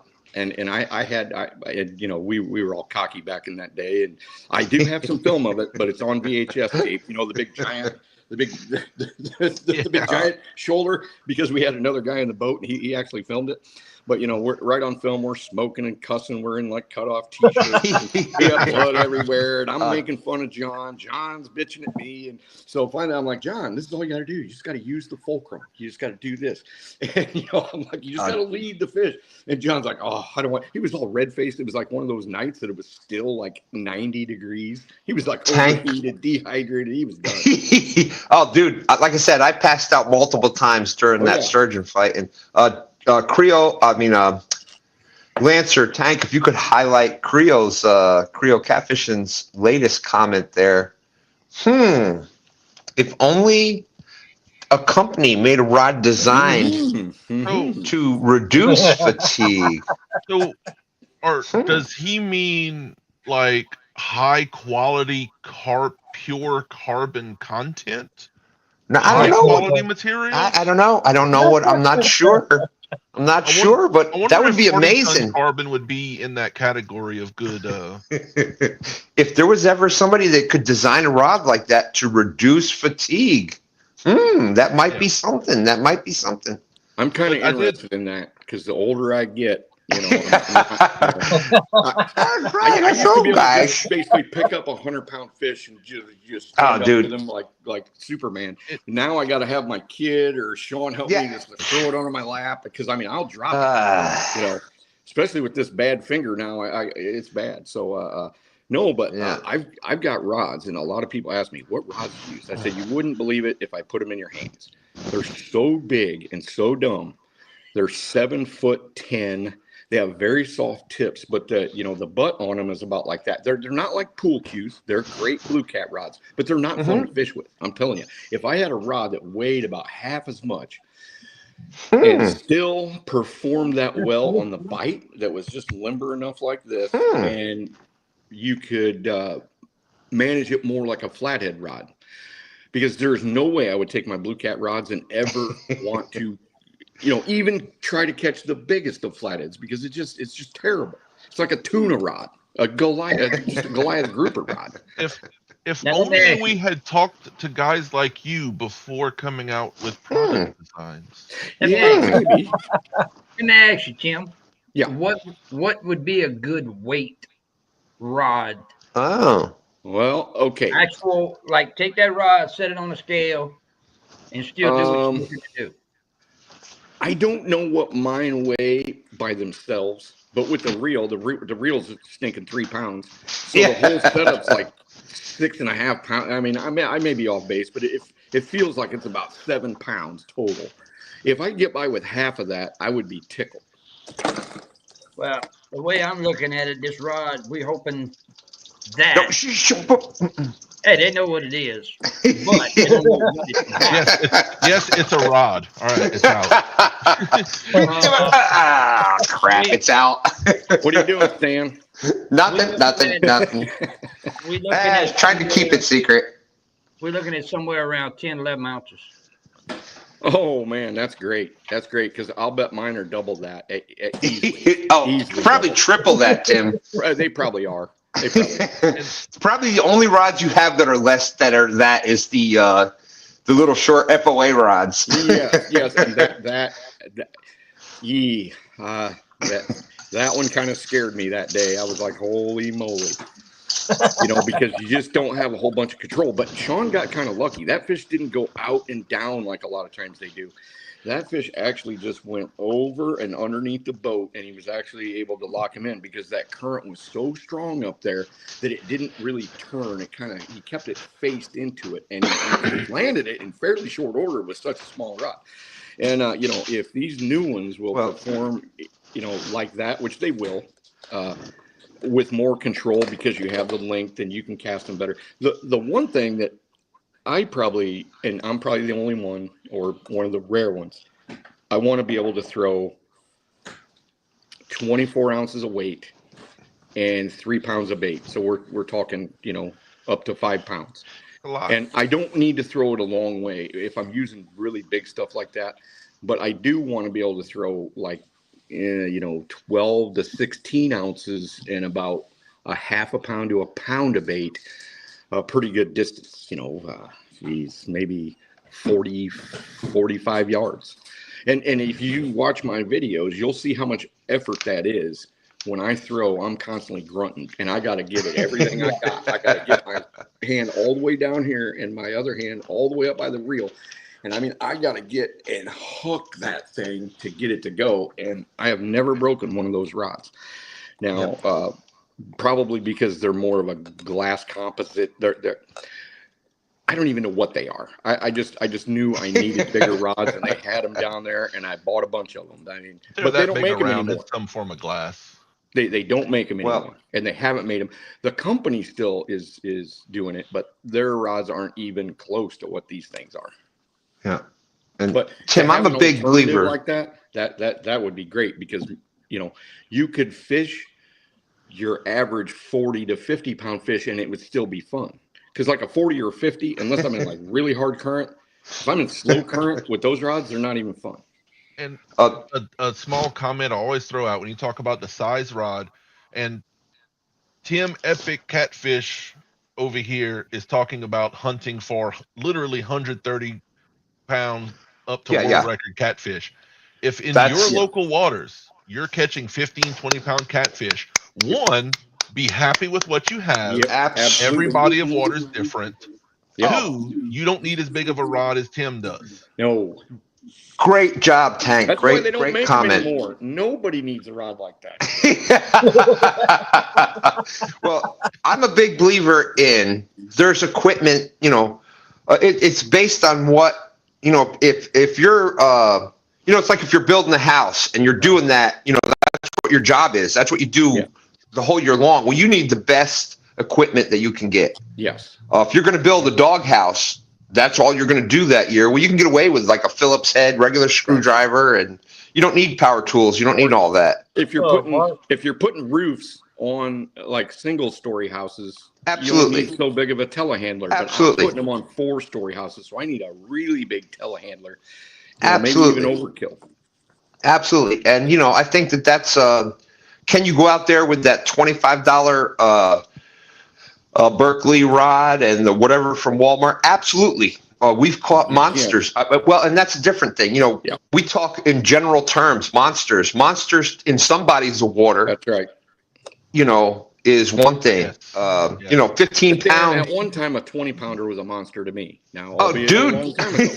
But I was so ecstatic. My first 20-pound fish. You thought it was Godzilla. You would have thought it was just absolutely, whatever. A shark. You thought it was a monster shark coming in. Yes. Yeah. Some of the most fun. Absolutely. I've ever had. That's why we switched. This year we're doing on Stanley. We're doing multi-species. And you were the one that kind of, when I talked to you many years ago now, I can't believe it's been so long already, Tim. I said, yeah. I'm just a multi-species angler. I'm just new to the catfishing thing, and Stan 3, we're new to this catfishing thing. But, I've caught this. I've caught, my wife has almost caught these New York State record crappie that I accidentally let go. And she had a New York State record bass that I accidentally didn't land for her. And she had a carp that would have probably a New York State record carp that somehow I didn't land for her. Hold it, Stan. I'm seeing a theme here. Yeah, Your wife is constantly out fishing you. Is that what you're saying? Possible. No, there's no proof of that. There's no proof of that. I have a story. My wife is not a fisherman at all. We were young, and we went to we have a lot of big strip mine lakes around where I live, and one happened to be a golf course. And I happened to have went to school with the owner of this golf course. And she gave me permission, and no one had permission to fish this thing. So the wife and I go out on this April Sunday, whatever, and we're throwing rubber worms because, I mean, that's pretty much what, there was big bass in there. And my wife is sitting at the back of the boat as I'm running the trolling motor, and I'm being a little aggressive and doing this and doing that. You know what? I was catching fish too. My wife's got her rubber worm just dragging like this as she reads the book. And she goes, there's one. She kicked my ass that day. And I learned something from it. I'm like, sometimes you just got to get slower, and it's slower than you think you need to be. Dude, boom, boom, bam. And that brings up a great point. There's a lot of, I know you love anchoring, Tim. I know you love going out there in the hunt. You mark the fish, you find the spot. And there's a lot of, even Creole catfishing, caught some monster fish, some big fish, bumping, oh my gosh, Bob Britt, Bobcat, Fishizzle, they do a great job. Mike Greenwell bumping, and you've seen some big fish caught there. But I know in your opinion, in my opinion, and I'll state what my opinion is on that. And that's there you go. Personal experience with giant blue cats and giant flatheads. No, giant. Like Tank said before, we're talking about giant. The biggest 1%, less than 1% of the fish in those waters. 4 foot and longer, 4 or 5 foot, 5.5 foot, that kind of stuff. I can be in an area and have only one fish, absolutely one. I can turn my sensitivity all the way up, and there's only one fish there. And I can throw, and I know I'm in front of his face. I've got 4 rods out. I'm targeting that fish specifically. I'm not too far away from him. I know it's right in front of his face. It still takes 15 minutes. So in my theory, unless they're active and up, okay, which is pretty rare for what I do, and where I go and how I present stuff. It's pretty rare for them to be active and up for everything except for a brief window of time. And do I want to risk missing fish that are coming to me, searching around, or do I want to try to pinpoint a fish, get lucky, and have them reactionary bite? Because there is, in my experience, most of the fish that I have come from the cast to where it settles within 5 to 10 minutes are usually 50 and under. Most of the time, they're going to be 25, 30, 40 pounds. But I got to get past that window. I know the window pretty much. If I've marked fish that are not belly to the bottom, if they're actually up and just like this, not like this, but like this, it's almost every single time. It's after 15 minutes up to 25, 30 minutes for that. And do remember one thing. It's as a general rule, the deeper the water, the slower the bite. The shallower water, the faster the bite, because they can hone in on it. And for some reason, when they're sitting in deeper water, they're not always feeding. If they're up shallow, they're up there for a reason. But I don't see gigantic fish up shallow, like under 20 foot where I fish. And now I could, if I'm going to the James or I'm going to whatever, you got some mud flats, you're on whatever. But where I fish is basically a straighter channel, and it's faster moving. And I choose those specifically. I choose them all the way from Minnesota for flatheads, all the way down through the Quad Cities, all the way down to where it's almost to St. Louis. And then I choose that pool, not the pool above, because I could fish the pool above. There's some big fish up there, but it's so slow and so deep. It's a slower bite. You're just playing longer odds. I like to play the shorter odds. I want to go down there. I want to look. I would love it if I only had to look for an hour, but a lot of times I got to look for 4 or 5 hours. Now, if I'm on a slow, big pool, I might have to look for 2 days before I find a 5-foot fish or a 4-foot fish, because they are such a small percentage of that population. So One of the things about bumping is it's pretty exciting, and I know why guys do it because I've been watching them do it because they love that bite in their hands. They love all that stuff, but I don't. I'm not a big bite in my hands. I like to watch that rock. I like to put my I like to ambush them. I'm the predator here. I am the predator, and I want to make sure that I put my baits. They're going to be as fresh as I can. They're going to be bloody. They're going to be big, and they're going to be just the dumbest, biggest baits ever. Because I want to eliminate small fish, because those active fish, if there is active fish around those big fish, they're going to run in front of them and waste all my time. Now, I wouldn't say it's a waste of time. I'm just saying it could foul up my shot at a 5-foot fish. All right. So, and cut. I'm done. All right. Well, here we go. You guys got me all fired up. I had a comment based off of the thing he said. You mentioned, like, specifically, I caught 100-pound fish on a bumping rod, which is rare. Mm-hmm. But there's two things about me catching it and where I caught one, with no details, the specific area we caught it below that hydro. There's no other spot in the country with the amount of water and the things we have in that area.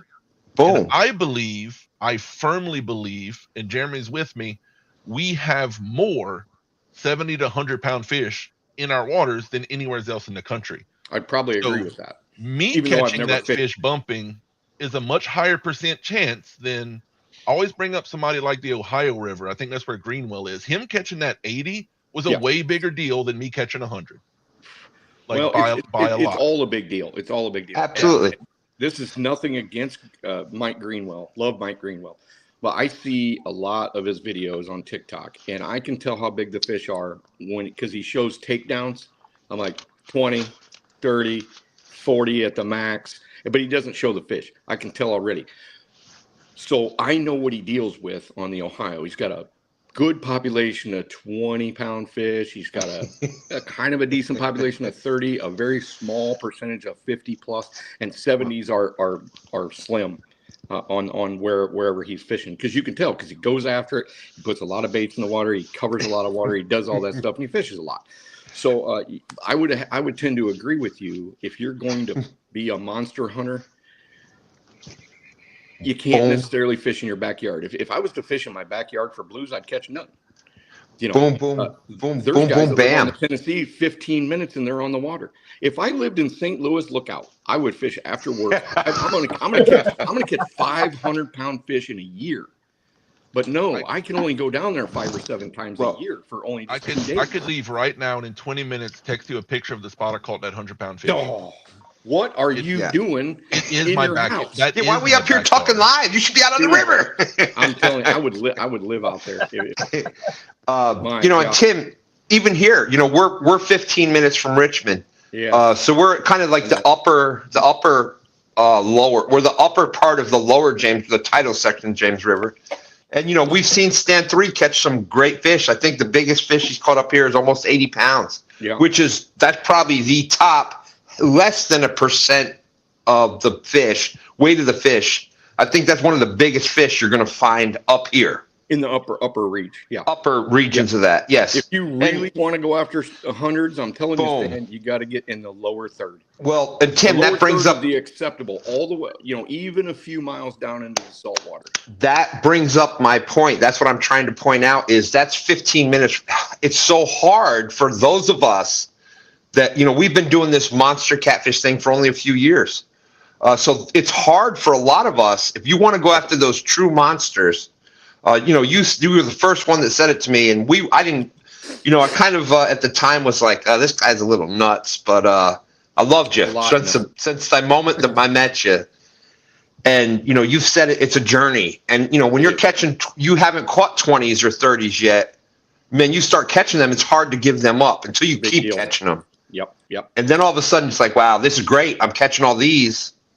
I want to get that 40, 50. Okay, boom. And that's the next level. And then you do I think that I'm not the ones, I'm not a big believer in, you got to have the scale. And this is a 55.32789 pound. No, it's about a 50, 60 pound class fish. That's, if I had a wish for all the catfishermen, I would have them leave the point 3.6. Yeah, absolutely. 0.01 off of it, please. Even the pounds, dude. It's a 50 pound, a 60 pound, a 70 pound. I don't mind. Yeah, I don't mind 2 pounds if they're weighing them. I don't mind. Absolutely. The single, but the they could poop and lose that point. I was just talking to Stan 3 about that. Like, you know, how many times you see them puke up water, or they pee all over you, or whatever. Yeah. You know what though? People can do whatever they want. If you know, and some people Absolutely, are analytical, and they're like, it's 16.04. Fine, that's fine. But you know, the big fish, I just don't want to weigh them anymore because it's too darn hard on them. It is so hard on a giant fish to weigh. Yes. And that was kind of what I was trying to bring up is, you know, it's a journey, and that's the same thing. The first thing you told me, it's a journey, and, you know, great job. Y'all are catching those 30s consistently. And then, you know, so I think sometimes when you get that big fish and you haven't gone through everything, like it kind of ruins some things for you. Like I do believe in that journey now. I do believe in a lot of the things that you first said to me 4 or 5 years ago.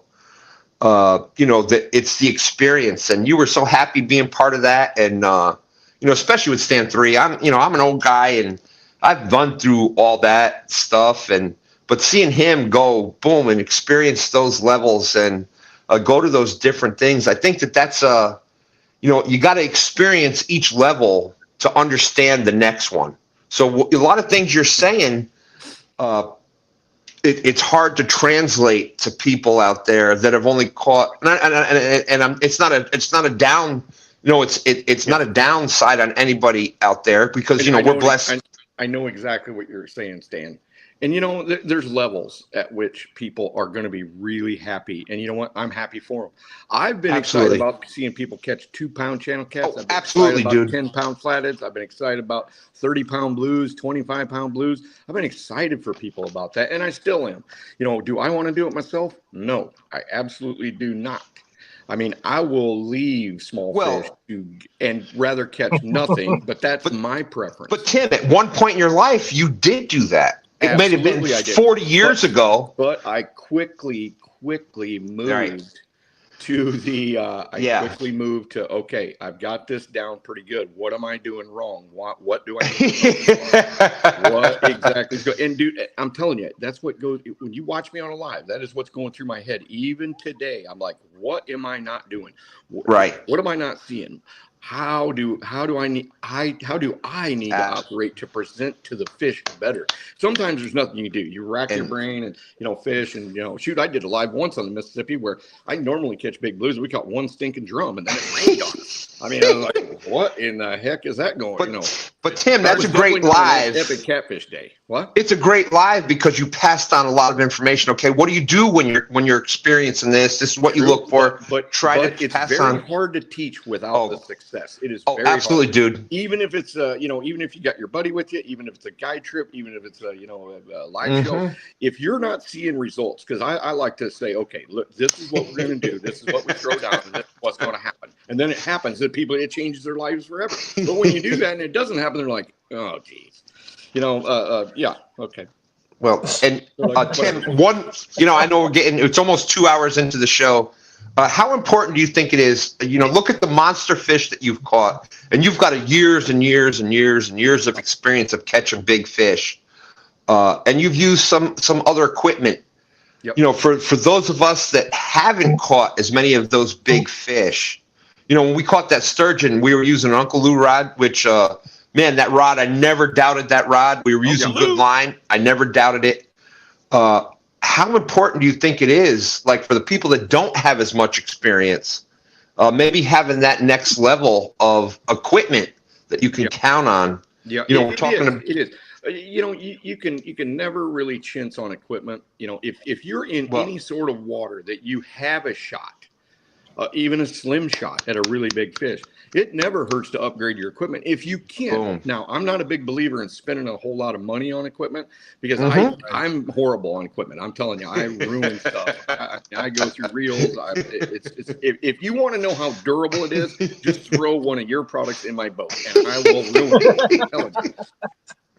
I'll ruin it twice, and you know, it's just one of those things. So yes. You know, if you're an equipment guy, which I know a lot of equipment guys, I know guys that they go out in the garage in the wintertime and they'll like they'll like wash their rods and they'll oil the reels. Turtle wax on it. Dude, they'll take pictures of them and send them to me, and I'm appreciative of it. But I'm telling you, I've never washed a single rod that I've ever had in my life, ever. I still have scales from like 1997 stuck to the cork handle on all those rods. Well, I'll let you know that Stan 3 agrees with that because he hardly ever even takes them out of the boat. Like it's that's right. Mine are still in the boat. All of Jeremy's are either in the boat or under the carport next to the boat. I guarantee there's a sucker head behind something in my boat right now. Yeah, if you don't go out in a catfish boat and it stinks, there's something wrong. There's something. Oh man! Probably still 100-pounder slime on Jeremy's back deck. Hey, we had some awesome people out there. If you haven't hit the thumbs up yet, man, what are you waiting for? What a great show tonight, Lance, John, Tank, you guys, amazing job tonight. Please hit that thumbs up. Epic, what a great show so far tonight. I mean, we didn't even let those three hardly have a word in. No, I know it. I apologize. John are happy. One more. East Bank, West Bank. Ooh. That's some border wars there. Usually west, not all the time. It depends. Okay, so most of the Mississippi runs north-south, pretty much. Okay, but I fish a lot that run east-west. Okay. Now, some of those east-west, some of the east is good. I think it's more important depending on how that current flows. And here's the thing, whether you're fishing for flatheads or you're fishing for blues, you might go into a wide open stretch at all the currents just kind of flowing down like this. And you look down the river and you can see that current. It's banking over and it's almost in a V shape. Once you really start to pay attention, it might be 5 miles downriver, but you can see it. And then that curve, and it's all kind of pushing into one bank. So that is a likely spot. Now, when it curves around the other way, sometimes it'll go to that side. Now, it's not always the same on other rivers that, like a lot of the guys that are in the chat fish right now, because you fish those smaller rivers that have rock banks and rock bottoms. Sometimes that outside bank is the shallow. And it's right down the middle, or it's even on the left bank on a curve because it's all rock. It's either limestone or granite. And the Rock River, it was very hard for me to learn that as a young kid because, I mean, I'd run my boat aground all the time because I'm thinking, I stick to the outside bend and, here's the rocks. So I had to really learn that, And especially like tributary rivers that are changing all of the time. You can't guarantee because, and it happens to me on the Mississippi with the flathead spots, not very much with the blue cat spots. Blue cat spots are generally perennial spots. Annual, year after year, they're going to be fairly close. But the flathead spots, they have changed like mega. I used to have this spot on the point of an island. I used to call it Deepwater Wood. There was 5 cottonwood trees. And so the point of this island where the current was coming in to basically it wasn't a tributary. It was just a main offshoot. It just kind of ran around an island. Well, at the point of it, it was 4 foot across for like 100 yards. And then as you got, right next to the island, it dumped straight down into 20, dribbled into 22, 23 before it came back up. And then the other side channel came in like this at 13 foot and dumped off of a shelf like this. And it was one of my go-to spots. I would set up right. I learned how to set up right, and I would throw, I would always have guide clients with me, and I'm like, okay, watch this, and I was a hero for the hour,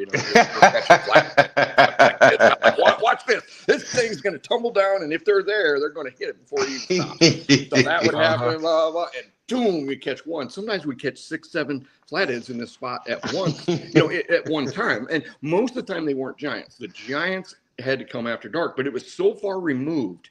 It was so far downriver. I barely ever fished it at night.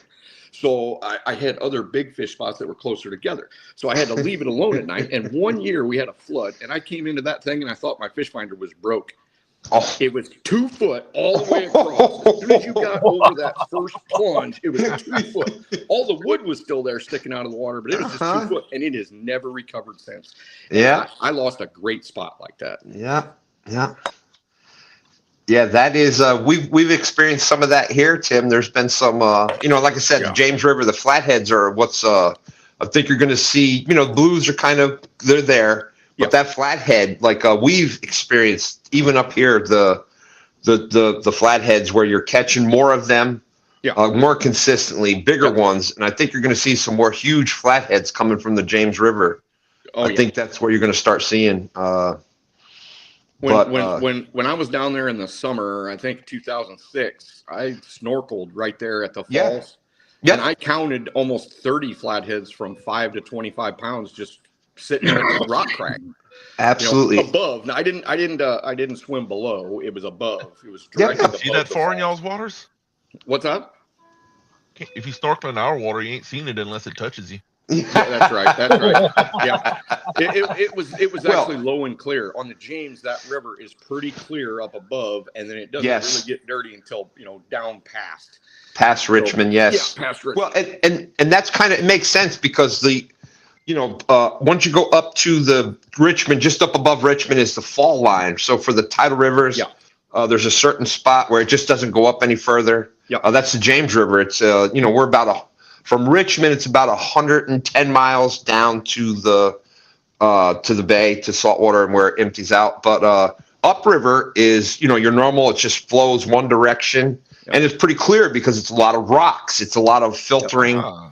Once you get down below Richmond is where you get a lot of those, you get a lot of the mud flats. And so you get a lot more silt built into it, and it gets a little darker, et cetera. Okay, so the moral of my story on this is that particular experience taught me something about flatheads, which I had already been fishing for flatheads for years. But what I didn't take in consideration was that even, let's just say that same scenario existed on the Mississippi, where it's instead of 5 foot above the falls, and then it fell down and it was 12 foot underneath. If it was covered up with 15 foot of water, and I would always fish the downward deep side, it's good, no doubt. But I ignored basically that faster water that was above that before it dropped like this. So I would start to fish the beginning of it up what most people would call the riffle. So basically, what that is, that's just a giant riffle right there. It's kayak water.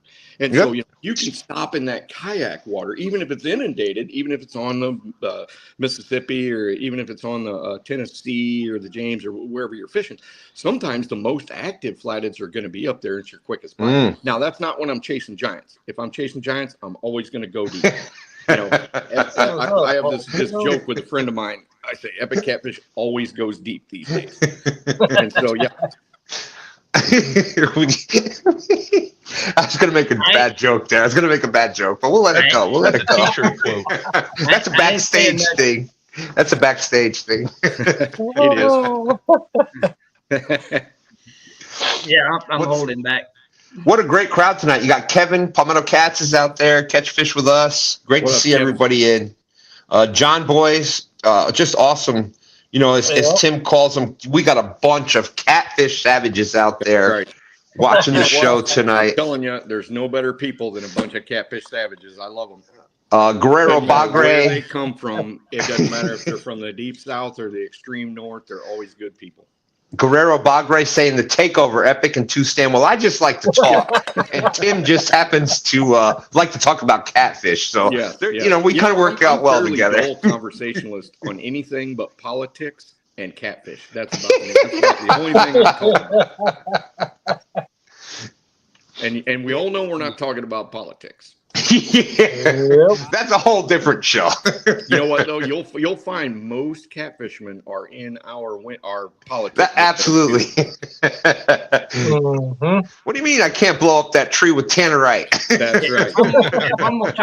If I'm gonna talk politics, that's got to be a late night show. Yeah.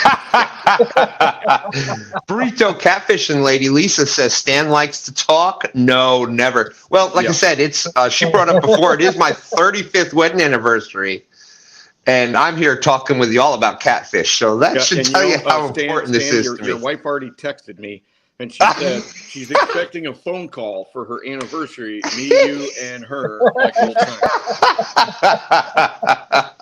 I know we have a few people in chat that weren't in earlier.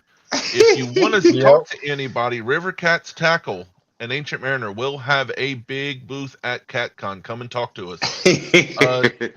Tim, are you gonna be at CatCon? Do you have any I hope to be at CatCon. I hope it's not as brief as it was last year. I think I was there for 2 hours last year and I had to turn around and drive home. I slept on Stan's couch for like 2 hours, got in the vehicle and drove. No, wait.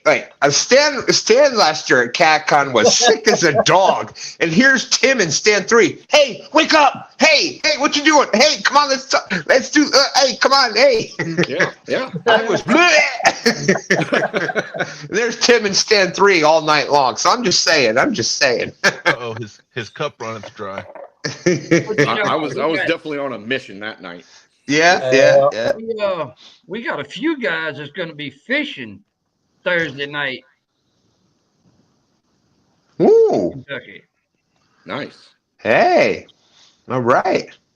It did make it to 40 degrees here, but the ice didn't even get affected at all. I kind of joked with them in the pro staff group, and they said, y'all aren't going to fish. I said, why would I go all the way up there just to fish lesser water? Oh, wow. It was a joke. It's just a joke, guys. It was just joking. That's just joking. Relax. That joke's got some teeth because there's a little truth to that. Well, hey. There is a little, Tim, but it don't mean I need to be mean about it. But Tim, how important is this? Like, you have to have confidence in what you're doing because you're not willing to put the hours out there it takes to catch those ones. You know, if I don't think the James is one of the best blue cat fisheries in the country, why am I going to spend days out there trying to catch one of the biggest? I'd go to someplace else. The bass fishermen have a phrase called the confidence bait because, in bass fishing, when you switch baits constantly, your confidence bait is the one that you, even if you're not catching and the bite's slow that day, I am willing to put hours in throwing this thing because I know I'll catch something eventually. With catfishing is more like confidence spots. Yeah. Randy, we'll let you. I'll let you know what and where they're gonna be at. So, Stan, I'm going to tell you why you're going to go out there. Randy's got to watch what he's doing because these nuts that's going fishing, they don't mind fishing all night. Yeah, that's right. That's the truth. That's kind of a prerequisite of a catfish savage. You've got to be willing to fish all day, all night, whatever it takes.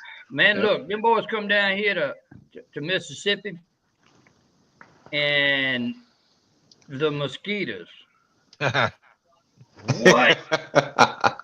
And look, all night. Absolutely. John, are they bad on the water itself? Oh yeah. Like it is up north. I'm telling you, up north on them lakes or even on the Mississippi way up north, them mosquitoes will just eat you alive.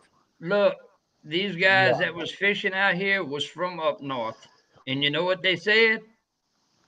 I ain't complaining about bugs no more at my place. Yeah, but they probably wasn't in Minnesota.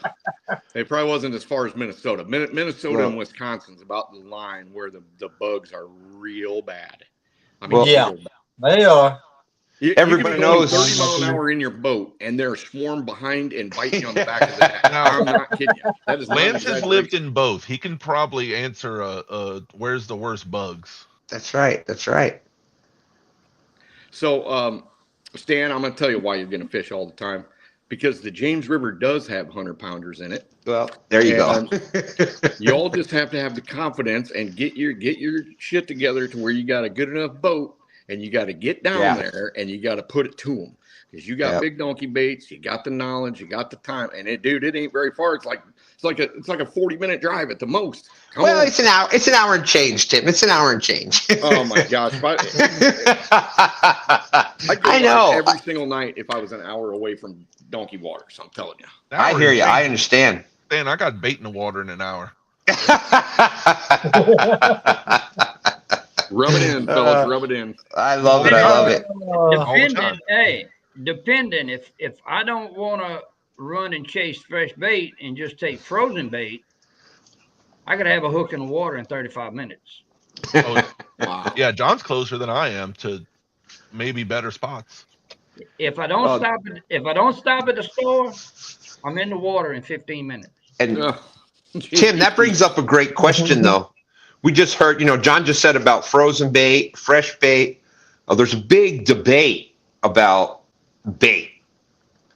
Big bait debate. Yeah. The bait debate. Exactly. Yep. Just give a quick, what you would rather have. What is your top, regardless of where you are across the country? It doesn't matter what body of water you're on. Okay. What is the bait that you want? Jello chicken. Jello chicken, strawberry, not cherry, strawberry. All right. This is no secret to most people that have watched anything that I do. If I have a shot at Moon Eye that's fairly fresh or fairly fresh, I'm going to rely on Moon Eye. It has done the best for me over a long period of time, especially when the bite is picky. Number 2 is big, giant suckers, and I'm going to cut them into pieces the size of softballs, and the size of this thing right here, and I want those things round. I mean, big baits to me are not long, skinny baits that anything can eat. I want something so round that a fish has to have a gigantic mouth to get around that and suck that thing in efficiently. That's what I want. But I'm going to take a Moon Eye, even though Moon Eyes are not gigantic baits. It's just that Moon Eye on the Mississippi River are one of the staples. They're like shad are on the James. Mm-hmm. So a Moon Eye is fairly soft bait as far as they're kind of supple. They don't have hard spines, not like a white bass or, like what you guys got down there. What are those? They're the other small bass. Like a white bass. Yellow bass? No, well, yellow bass. I like yellow bass too, but it's the anyway, it's the other very common bait down there. That's white perch. White perch, yes. Okay, so I'm gonna opt for Moon Eye, and I really like them when they get to be like a foot long or longer. But I'll deal with smaller ones. I'm just gonna have to deal with smaller fish and more of them, but it seems that in my past experiences, I've got a really good bite when the bite is tough on Moon Eye compared to, but white sucker's not far, not white sucker, but golden red horse or white sucker is not that far off from it. But if I'm going anywhere, I want Moon Eye, because you could go somewhere where there isn't a prevalence of big suckers, but there's always shad. Moon Eye actually works where catfish have never seen a Moon Eye. I used to take them to lakes where there's not a single Moon Eye in there and just whoop up on catfish. Now, do they have a higher protein? Is it They have a higher oil content. There you go. A lot of people talk about skipjacks having a higher oil content. These things are totally in a different league. They are tougher to get than a skipjack is in most pools. But in my pool, skipjack is really difficult to get, and Moon Eye are a lot easier. Tim, why is that so important? Like, catfish are basically a swimming tongue, if we've heard. Like, but they can. How important is that? Well, shad on the Mississippi, and for the other two of us that fish there, shad are shallow water fish. Yeah, okay. There you go. Moon Eye are literally deep water fish. Deep water depth. Very deep water. I mean, I'll see piles of Moon Eye in 40 foot of water off of a rock ledge, and giant freaking blue cats targeting them off this rock ledge, or even just miscellaneously out in the main channel in a depression, or maybe a rise, or off the backside of a wing dike or something like that. Now they're very difficult to net in deep water. I have to basically net behind fast flowing water that goes underneath barges, or maybe not a warm water discharge, just a water discharge, or if I can get really close to a dam in the boils. I mean, and sometimes Moon Eye are a pain in the ass to get to, but if I can get them, I want them. But my second choice is those big suckers, and I'll take them at the same time. Giant suckers. And you know suckers, what? Common carp. I'm sorry, guys that love your common carp, but I will take a 10-pound carp, and he's a 3-baiter. There you go. And Tim, do you think those other ones are because they're the suckers and carp? They're prevalent pretty much in any water. Yes. There's carp and sucker there. And there's suckers. There's those big red horse in the James. Yeah, absolutely. Which one of the we've got them here, and that's one of the best. It's a great bait. It works year round. Obviously gizzard shad is the 90 whatever percent. I'm going to have a gizzard shad out there because they are the prevalent. I mean, when you got 20 some inch gizzard shad. Yeah. Now how important still has some really big ones, but they were more prevalent before the Asian carp. And our other two Mississippi friends will tell you the same thing, that back in the day, 16 to 20 inch shad were not uncommon at all. And you get into certain situations that those things are going to be really, really good.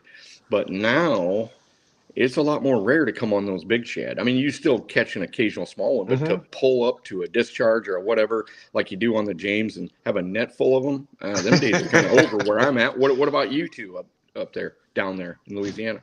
Yeah. Good question. Me personally, I got 3 baits. Okay. The shad, mullet, skipjack. And you know what? I like mullet, even though I haven't really used it, but I have had it in my hands in saltwater situations, and that's a good. I mean, even a pogie, even there's a whole bunch of saltwater fish that would be great catfish bait. What's good on the mullet is if you got a mullet that weighs 3 pounds and you cut him in half, that bait will still hold scent. And make a scent trail for hours. Yeah. I mean, it's a hardy fish, and it'll leak juice for a long time. It also stays on the hook really, really well. well. No. Like a piece of shoe leather. I think that's one of the reasons of something that I wanted to tell everybody when we were talking about bait. Is that when Sean and I go down there, sometimes we'll only have maybe 6 or 7 big suckers. And, we're going to use some during the day when the bite's not very good. But once they're kind of washed a little bit, I will put those right back in a bag. Now, you can't just leave them out because they'll just dry out and they won't be very good. But if you put them back in the bag, after about 4 or 5 hours, they will reinvigorate and be almost as good as when they were fresh. And they're still tough enough that they're not going to fall off the hook. They're not going to take it off the hook. It's just really good. Common carp, not so much. They tend to kind of bleed out a little bit too much and get washed out. But the sucker seems to reinvigorate. They'll get that slime back on them, and they'll they'll just start bleeding again. It's pretty cool. Now, Tim, I don't know. This is just off the top of the head. You were mentioning before about like the white bass, the white perch. They've got those. The dorsal fin, and they're tough. And carp has got that hard scales, and bowfin and stuff. They got that hard scales, and it kind of protects them a lot. So sucker, anybody that's seen sucker, it's got that softer. Is that part of why they're a better bait, or does that have nothing to do with it? It is, and I kind of know this, and I think maybe it was cheating a little bit. Remember me telling you about my 1,000-gallon tank? Absolutely, dude. Absolutely. I would feed them different things, and you can literally tell when they're picky. Yeah. Sometimes those hard scale baits, or something like a bullhead with a spiny fin, or even bluegills or whatever, they'd hit them, but they'd spit them. Boom. And something that was soft and supple, they'd suck it right in. And a lot of times a blue will suck one in. If you don't like how it is or whatever texture, for whatever stupid reason, spit it right back and never eat it again. And we've talked before about sometimes you just see a lot of people think it's a big fish. It's going to be a huge boom automatically, and a lot of times it's not. It's they'll start out with just that little. And is that them? That's them coming up. Remember one thing, they'll suck it in, and that's your initial little bobble movement. Yeah. And a lot of times when you're seeing this, all it is because they're not turning and going. They're just moving side to side, and all you're seeing is that sinker go tap, tap, tap along the bottom sideways. And you don't even know, because your line will not, because you got enough line out. Your line doesn't really move. It's just they sucked it in. And they go toom, toom, toom, toom. And that's especially true with rods, with baits that you throw sideways of the boat. Sean, before he knew that big fish could act that way, was just thinking that, well, it just came dislodged. I'm like, no, it doesn't act like that. So when there's nothing on the bait, and you've thrown sideways and it catches, and then Yes. it breaks loose, it will sweep so fast. Very rarely will it just go in the speed of water that we fish. Very rarely will it just go, tink, tink, tink, tink, tink. And all that fish did was come up and just sort of curl its tail, especially when they're not real active, when they're not really pulling down real hard. Just curl its tail and current. Oh no. Uh-oh. Uh-oh. We lost Tim. He was given too many secrets. I don't know what happened there. But anyways, uh-oh. The Fishing Academy shut him down. They shut him down. They did. So when you see that, it goes toot, toot, toot, toot, like this, you just know to pick up the rod and just start reeling, because there's so much bow in your line in the beginning, and you're not really getting direct contact with it. But if it starts moving and it goes, if it just goes like that, oh boy. And Tim, I know that what you're talking about, the swing rod or where you're casting it. How important? I mean, that's I think something a lot of people don't do. That I think if they add that, same thing as a down rod. Every time I'm out, I have a down rod, at least one or two down rods down. We have at least a couple of swing rods out, and the swing rod is that one you cast out sideways and kind of boom, boom, boom, boom, let it bump down. How important do you think those are, that people could add that into their arsenal and catch more fish? I think they're very important, because there's sometimes when the swing rod will catch every darn big fish on a trip. I'm telling you, you have 8 rods out and 1 rod, and it doesn't matter what rod it is. You could switch swing rods. I do it all the time. Just the one that you're throwing out with 12, 13, 14 ounces, it just ends up catching that little seam, and they're moving in that main channel, and they find your baits. And all the ones that are sitting position, they just won't bite. Or, you'll catch a few, I mean, every big fish sometimes comes on that swing rod. Now, the down rod's also important, because if they get up and move and they pass your baits, you ain't got another shot. But, once they're below the boat, though, it's your last ditch attempt on that down rod. And sometimes it's just sitting pretty. It's sitting right for them. And I can't use floats on the Mississippi because I don't fit, I can't use, even the big ones. They just won't actually do what they're designed to do. They may rattle and they may go this way, but like if the sinker's here, that thing ain't but that far up. It may be back here. But it's just doing this a little bit, and I just haven't seen a benefit where I fish. Now, if I was fishing like slack water and current at the same time, I would, because I always have some of them. I got the Freddy ones, the really big ones. The ones that look like the Mumbo Jumbos. Yes. Yeah, the Mumbo Jumbos. Looks like your wife would have it in a drawer. Not yours necessarily, but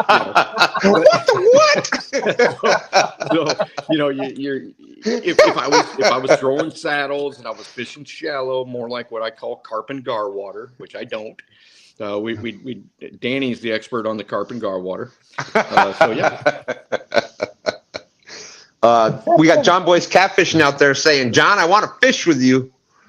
What up, John? I know it, brother. I wish I had time for everybody. I really do. Yeah. And Guerrero Bagre out there, always great to see Guerrero. Love watching Guerrero and his little guy out there fishing. That's just awesome. He's like commenter of the year on all my stuff. I mean, since day one, he's always made a great comment. And there's a whole bunch of them. Uncle Jeep and him, and you can't even name them all, but that is one name that is constantly in every one of my videos, at least thumbing up or saying cool stuff. I mean, yeah. Really good. And Tim, I know we'll talk about the there's always that the YouTube, TikTok. If you want to go see a lot of epic, TikTok, it's just such an easier platform to post stuff on. Tim's been so busy with thank God, Tim, the furniture business, you've been able to do that. But if somebody could drop Tim's TikTok link out there. He does a lot of great, just little. Tim comes up and they don't even need the link. It's just epic catfish. You just there you go. And hit the little magnifying glass. I'll come up. There's only one epic catfish. Famous. I know my wife is like, "Hey, Epic just dropped another TikTok, and she's always there." And I haven't done a lot on TikTok, so I don't get the. You're a terrible commenter in my feed, Stan. I am, Tim. I apologize.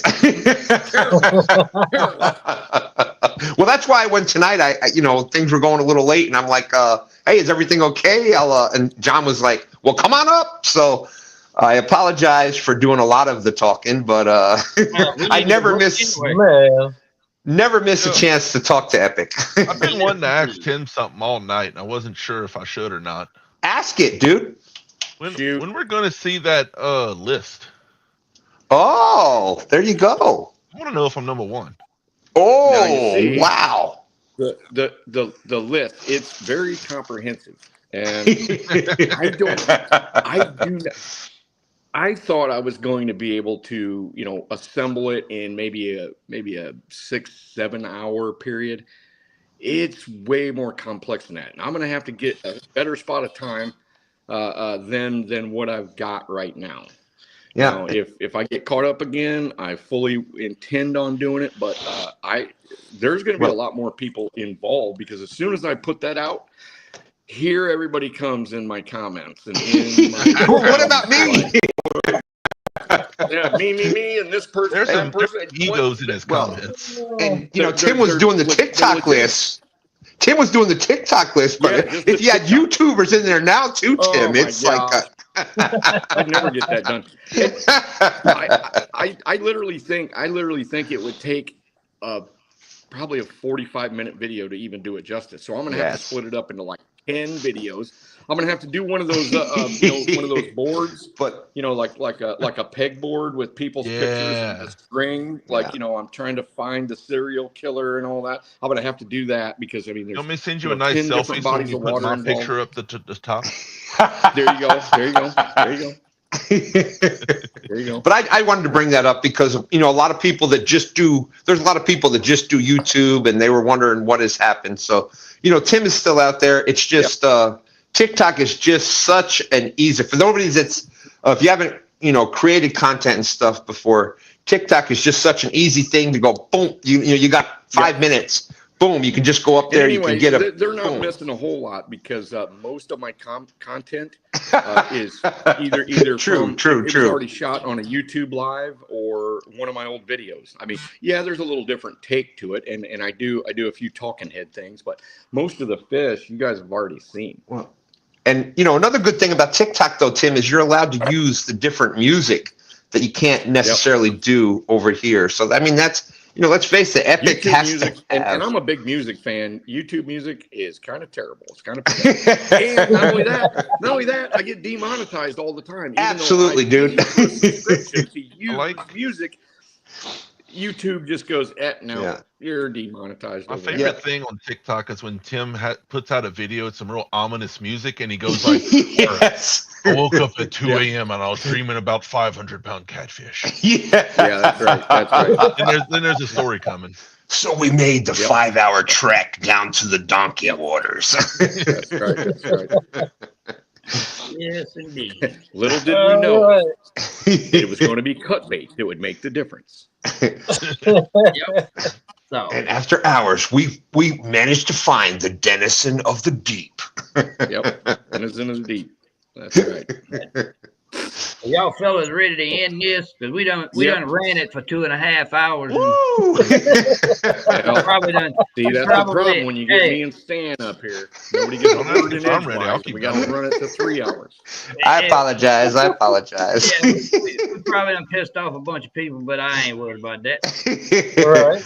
Exactly. I'm telling you, catfish hanging out. Folks, they don't. Coming up here, Stan. Y'all don't run off. Come backstage. And John Boy said, RCT, John, I want to fish with you because he's close. He's close down there to you, John. He ain't but a few hours. Love John Boy's. John Boy's big supporter out there. Always great to see John Boy. And Epic. How important is that to you? Like you see all these people, and you're a part of such a big part of catfishing. For all of us that are on that catfish journey.